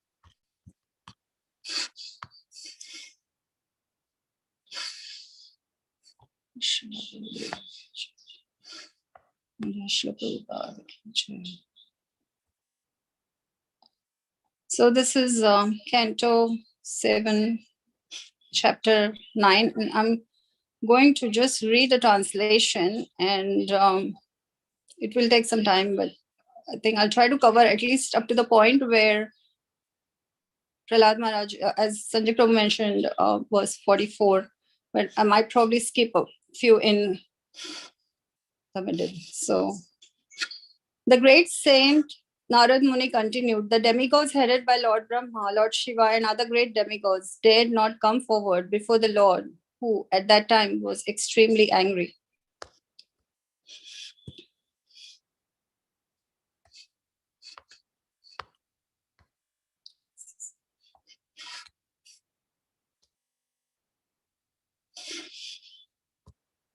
Sorry, I just lost.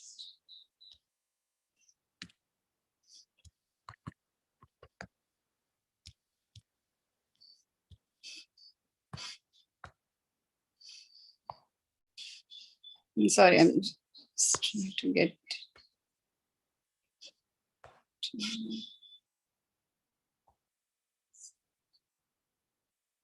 So before the chapter starts, also Srila Prabhupada gives a summary about the chapter, and the heading for it is Prahlad pacifies Lord Narsimhadeva with praise. And I felt like when I was reading this translations, I felt like Prahlad Maharaj was taking us on a journey. So continuing from this second verse now. The goddess of fortune, Lakshmi ji, was requested to go before the Lord by all the demigods present, who because of fear could not do so. But even she had never seen such a wonderful and extraordinary form of the Lord, and thus she could not approach him. Thereafter, Lord Brahma requested Prahlad Maharaj, who was standing very near him, my dear son, Lord Narsimhadev is extremely angry at your demonic father. Please go forward and appease the Lord. Narad Muni continued, O king, although the exalted devotee Prahlad Maharaj was only a little boy, he accepted Lord Brahma's words. He gradually proceeded toward Lord Narsimhadev and fell down to offer his respectful obeisances with folded hands. When Lord Narsimhadev saw the small boy Prahlad Maharaj prostrated at the sole of his lotus feet, he became most ecstatic in affection toward his devotee. Raising Prahlad, the Lord placed his lotus hand upon the boy's head because his hand is always ready to create fearlessness in all of his devotees. By the touch of Lord Narsimhadev's hand on Prahlad Maharaj's head, Prahlad was completely freed of all material contaminations and desires, as if he had been thoroughly cleansed. Therefore, he at once became transcendently situated, and all the symptoms of ecstasy became manifest in his body. His heart filled with love and his eyes with tears, and thus he was able to completely capture the lotus feet of the Lord within the core of his heart. Prahlad Maharaj fixed his mind and sight upon Lord Narsimhadev with full attention in complete trance. With a fixed mind, he began to offer praise in love with a faltering voice. Prahlad Maharaj prayed, how is it possible for me, who have been born in a family of asuras, to offer suitable praise to satisfy the Supreme Personality of Godhead? Even until now, all the demigods headed by Lord Brahma and all the saintly persons could not satisfy the Lord by streams of excellent words, although such persons are very qualified, being in the mode of goodness. Then what is it to be said of me? I am not at all qualified. Prahlad Maharaj continued, one may possess wealth, an aristocratic family, beauty, austerity, education, expertise, luster, influence, physical strength, diligence, intelligence, and mystic yogic power. But I think that even by all these qualifications, one cannot satisfy the Supreme Personality of Godhead. However, one can satisfy the Lord simply by devotional service. Gajendra did this, and thus the Lord was satisfied with him. If a Brahmana has all 12 of the Brahmanical qualifications, as they are stated in the book called Sanata Sujata, but is not a devotee and is averse to the lotus feet of the Lord, he is certainly lower than a devotee who is a dog eater, but who has dedicated everything, mind, words, activities, wealth, and life to the Supreme Lord. Such a devotee is better than such a Brahmana because the devotee can purify his whole family, whereas the so-called Brahmana in a position of false prestige cannot purify even himself. The Supreme Lord, the Supreme Personality of Godhead, is always fully satisfied in himself. Therefore, when something is offered to him, the offering by the Lord's mercy is for the benefit of the devotee. For the Lord does not need service from anyone. To give an example, if one's face is decorated, the reflection of one's face in a mirror is also seen to be decorated. Therefore, although I was born in a demonic family, I may without a doubt offer praise to the Lord with full endeavor, as far as my intelligence allows. Anyone who has been forced by ignorance to enter the material world may be purified of material life if he offers praise to the Lord and hears the Lord's glories. O my Lord, all the demigods headed by Lord Brahma are sincere servants of your Lordship, who are situated in a transcendental position. Therefore, they are not like us, Prahlad and his father, the demon Hiddenkashipu, that's in the brackets. Your appearance in this fearsome form is your pastime for your own pleasure. Such an incarnation is always meant for the protection and improvement of the universe. My Lord Narsimhadeva, please, therefore, cease your anger now that my father, the great demon Hiddenkashipu, has been killed. Since even saintly persons take pleasure in the killing of a scorpion or a snake, all the worlds have achieved great satisfaction because of the death of this demon. Now they are confident of their happiness, and they will always remember your auspicious incarnation in order to be free from fear. Free from fear. My Lord, who are never conquered by anyone, I'm certainly not afraid of your ferocious mouth and tongue, your eyes bright like the sun, or your frowning eyebrows. I do not fear your sharp pinching teeth, your garland of intestines, your mane soaked with blood, or your high wedge-like ears.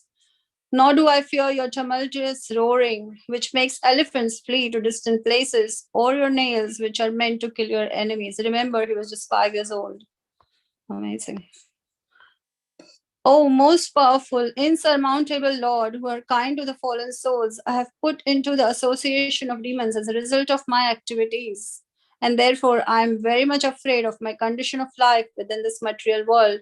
When will that moment come when you will call me to the shelter of your lotus feet, which are the ultimate goal for liberation from conditional life? O Great One, O Supreme Lord, because of the combination of pleasing and displeasing circumstances, and because of separation from them, one is placed in a most regrettable position within heavenly or hellish planets, as if burning in a fire of lamentation. Although there are many remedies by which to get out of miserable life, any such remedies in the material world are more miserable than the miseries themselves. Therefore, I think that the only remedy is to engage in your service. Kindly instruct me in such service. That's a beautiful realization. I think from my perspective, I thought that was a very good realization in terms of, although there are many remedies by which to get out of miserable life, any such remedies in the material world are more miserable than the miseries themselves. So this is just wonderful.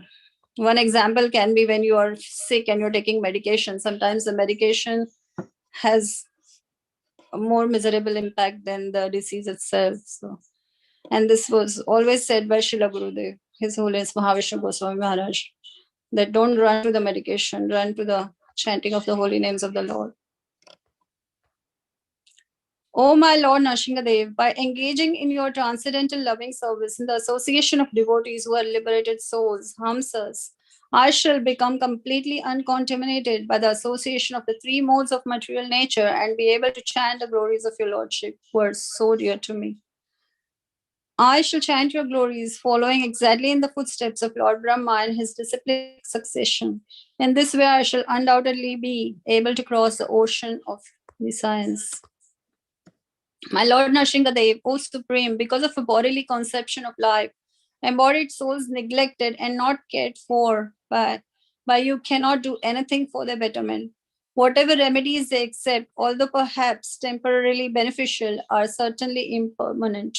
For example, a father and a mother cannot protect their child, a physician and a medicine cannot relieve a suffering patient, and a boat on the ocean cannot protect a drowning man.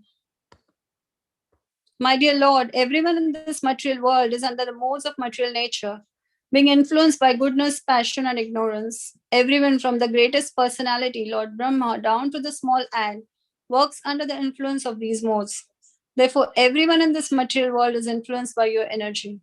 The cause for which they work, the place where they work, the time when they work, the matter due to which they work, the goal of life they have considered final, and the process for obtaining this goal, all are nothing but manifestations of your energy. Indeed, since the energy and energetic are identical, all of them are but manifestations of you.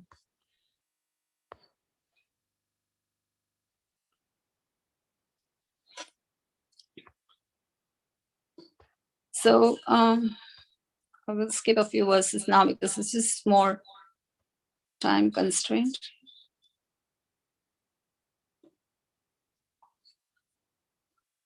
My dear Lord, O Supreme Great, you have created this material world of 16 constituents, but you are transcendental to their material qualities. In other words, these material qualities are under your full control, and you are never conquered by them. Therefore, the time element is your representation. My Lord, O Supreme, no one can conquer you. As for me, however, I am being crushed by the wheel of time, and therefore I surrender fully unto you. Now kindly take me under the protection of your lotus feet.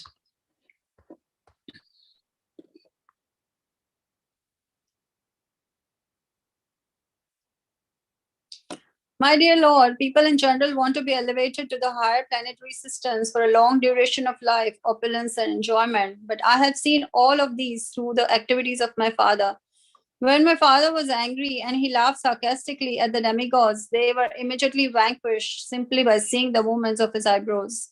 Yet my father, who was so powerful, has now been vanquished by you within a moment.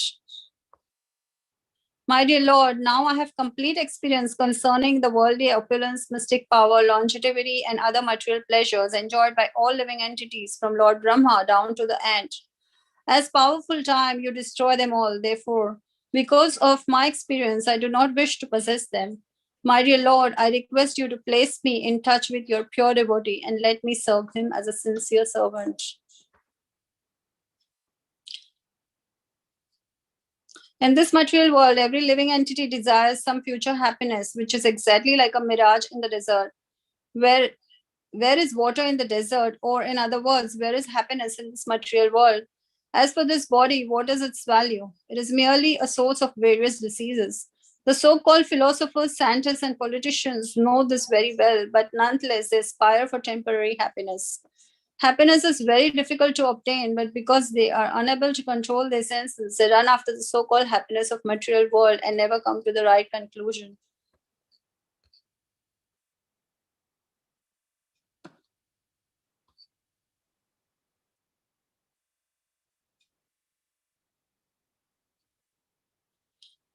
O my Lord, O Supreme, because I was born in a family full of hellish material qualities of passion and ignorance, what is my position? And what it is to be said of your causeless mercy, which was never offered even to Lord Brahma, Lord Shiva, or the goddess of fortune, Lakshmi. You never put your lotus hand upon their heads, but you have put it upon mine. So it's a causeless mercy of the Lord.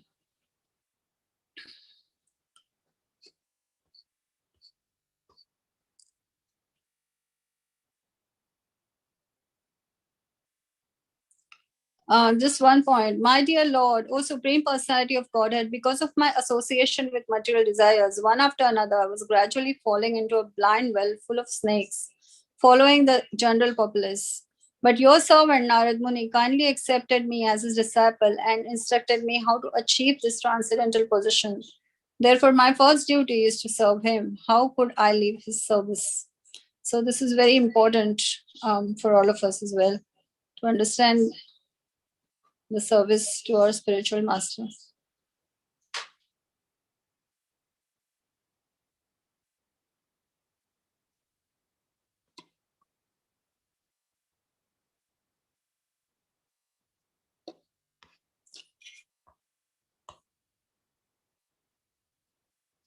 So I'm just going to touch base upon the point where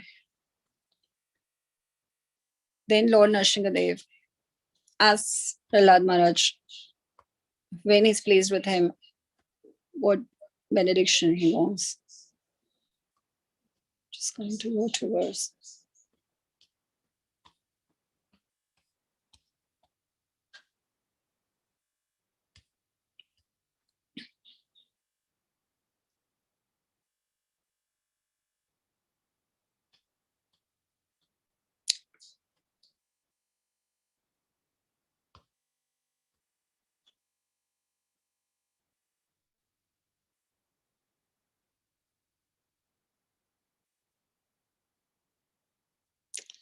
So I'm just going to go to text 41 now. Verse 41. My dear Lord, you're always transcendentally situated on the other side of the river of death. But because of the reactions of our own actions, we are suffering on this side. Indeed, we have fallen into this river and are repeatedly suffering the pains of birth and death and eating horrible things. Now kindly look upon us, not only upon me, but also upon all others who are suffering, and by your causeless mercy and compassion, deliver us and maintain us. O my Lord, O Supreme Personality of Godhead, original spiritual master of the entire world, what is the difficulty for you who manage the affairs of the universe and delivering the fallen souls engaged in your devotional service? You are the friend of all suffering humanity, and for great personalities, it is necessary to show mercy to the foolish. Therefore, I think that you will show your causeless mercy to persons like us who engage in your service.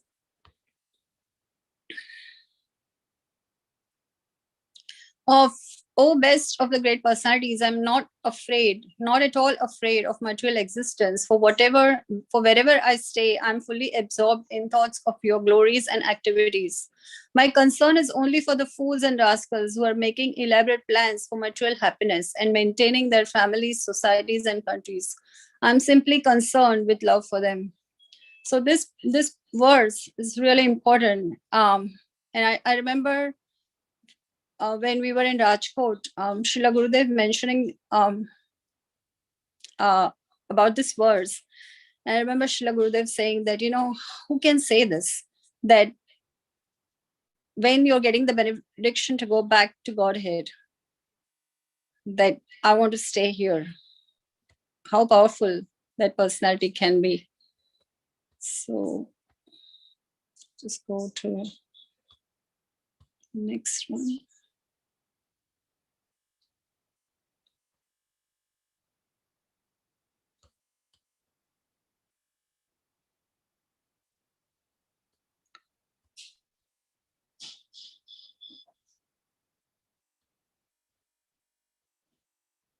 So after Prahlad Maharaj offered his praise, then Lord Narsimhadeva was pacified by his prayers. The Lord gave up his anger, and being very kind to Prahlad, who was offering prostrated obeisances, he spoke as follows. The Supreme Personality of Godhead said, My dear Prahlad, most gentle one, best of the family of the Asuras, all good fortune unto you. I'm very much pleased with you. It is my pastime to fulfill the desires of all the living beings, and therefore you may ask from me any benediction that you desire to be fulfilled.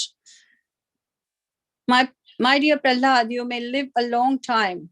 One cannot appreciate or understand me without pleasing me, but one who has seen or pleased me has nothing more for which to lament for his own satisfaction.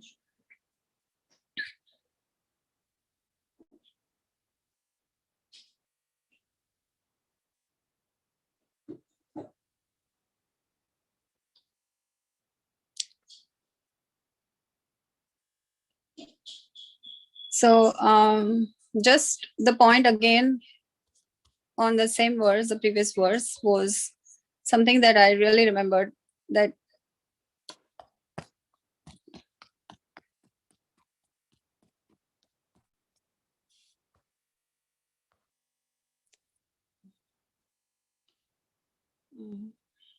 sorry, I'm just this point, Sanjeev Prabhu touched based upon this point, but I just want to really repeat this again, that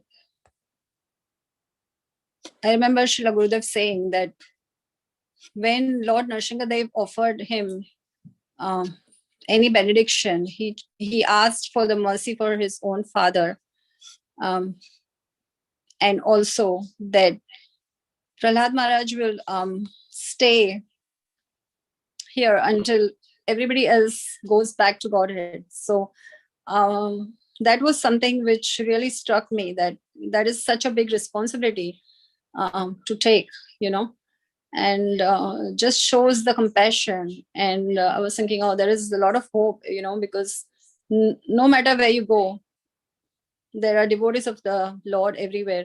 And so in that spirit, I also thought that how the mention was in the previous verse about Prahlad Maharaj saying that it doesn't matter where I am, I'm always thinking about, I'm always Krishna conscious. So I thought that was something also for myself to learn, that we shouldn't much worry about our external condition, where we are or how we are situated or what we are going through, and come to a point where we are constantly in association with the Lord and the thoughts of the Lord and his pure devotees. So from the eyes of Prahlad Maharaj, I think I myself could learn, how first thing is how you know what is your own position, how helpless you are, or how unqualified you are, how great the Lord is, and how instead of going here and there, how you can actually go to the Supreme Personality of Godhead, and you will be satisfied. And the third point was that if we are saying that we want to be the preachers of this message, then we will have to bring ourselves into consciousness where we cannot think about ourselves really. I mean, so this point was really struck me. It's a very inspirational or motivating to hear. And then the blessings will always be there once we have that desire. I think. Hare Krishna.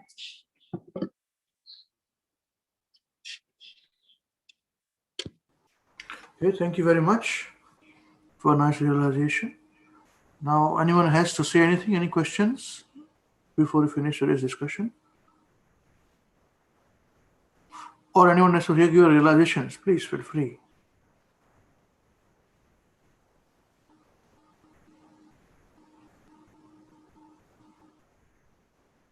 No? Okay.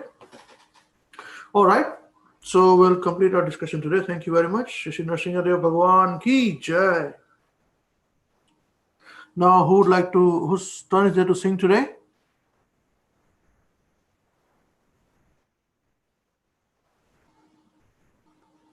Is it Navina? There she is. Okay. All right. So we'll sing Maharaj, Maharaj, please hear us. And we'll see you next week, same place, same time. Hare Krishna. Okay, start.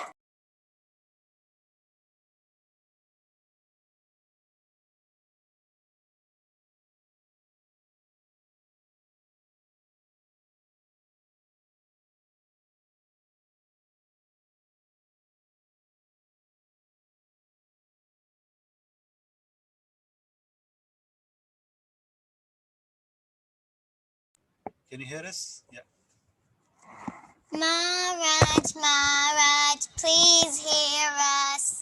Maharaj, Maharaj, please hear us. We have learned some real good stuff. We have learned some real good stuff. Maharaj, we have learned one thing. Maharaj, we have learned one thing. And today for you we will sing.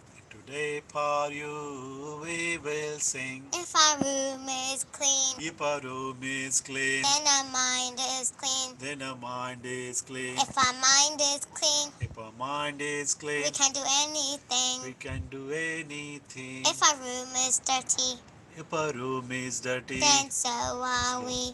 then so are we. And if we are dirty, If we are dirty, we are not happy.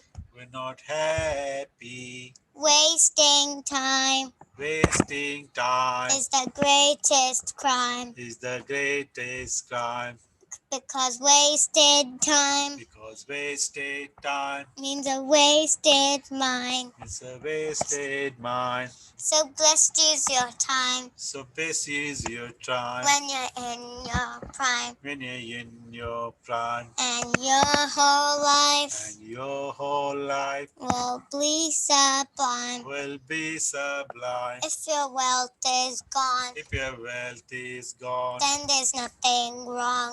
then there's nothing wrong. But if your health is gone, But your health is gone, then that's a different song. then a different song. If your character dies, But if your character dies, then the world will cry. then the whole world will cry. Only saintly behavior, Only saintly behavior, that's humanity try. that's humanity thrive. Hare Krishna, Hare Krishna, Krishna Krishna, Hare Hare, Hare Rama, Hare Rama, Rama Rama, Hare Hare. Hare Krishna, Hare Krishna, Krishna Krishna, Hare Hare, Hare Hare Rama, Hare Hare Rama, Rama, Rama Rama, Hare Hare.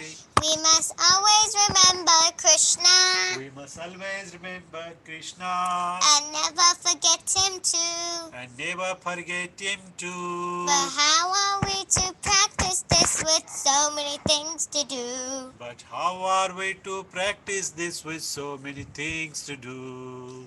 That is the greatest question. That is the greatest question. And here is the greatest clue. And here is the greatest clue. You must learn to work so nicely that Krishna remembers you. You must work so nicely that Krishna remembers you. So listen very closely So listen very closely and make your thinking sharp. and make your thinking sharp. We must learn to work so nicely that Krishna. Let's learn. Let's learn how we can live and work so Krishna won't depart. Let's learn how we can live and work so Krishna won't depart. If something's due tomorrow, If something's due tomorrow, finish it today. finish it today. And whatever's due today, And whatever is due today, do it now, don't delay. do it now, don't delay. Your friends might be lazy Your friends might be lazy or doing bad things. or doing bad things. But if you think again, But you think again, don't follow them, don't follow them, and you will win the end. and you will win in the end. Whatever work we give in, Whatever work we give on, we do our very best. we do our very best. We only live with what we need and give Krishna the rest. We only live with what we need and give Krishna the rest. This is how to live, to work and to play. You can learn to live this way. We'll see Krishna every day. This is how to live, to work and to play. If we learn to live this way, we'll see Krishna every day. And when our time is up, we take ourselves above. We sing and dance with him with our hearts full of love. And when our time is up, we'll take us up above. We'll sing and dance with him with a heart full of love. So chant Krishna's names, his glories and his fame. It's the only way his world will ever become safe. So chant Krishna's names, his glories and his fame. It's the only way this world will ever become sane. Now please ask this greatest question. Now please ask this greatest question And find this greatest clue. and find this greatest clue. You can only remember Krishna You can only remember Krishna if Krishna remembers you. if Krishna remembers you. Hare Krishna, Hare Krishna, Krishna Krishna, Hare Hare, Hare Rama, Hare Rama, Rama Rama, Hare Hare. Hare Krishna, Hare Krishna, Krishna Krishna, Hare Hare, Hare Rama, Hare Rama, Rama Rama Rama, Hare Hare. His Holiness Srila Mahavishnu Goswami Maharaj, Srila Gurudev ki Jai, Jagat Guru Srila Prabhupada ki Jai, Jai. Param Vijayate Shri Krishna Sankirtan Mahayagna ki Jai, Jai. Jai Gaur Chandra Premanande Hari Hari Hari Hari Bol. Narsimhadev Bhagwan Transcendental Appearance Day ki Jai. Jai. Hare Krishna. Take care, keep chanting and be happy. Hare Hare Krishna. Krishna, Prabhu. Thank you very much. Thank you very much. Hare Krishna. Hare Krishna. Hare Bol. Hare Bol, Hare Bol, Hare Hare Krishna.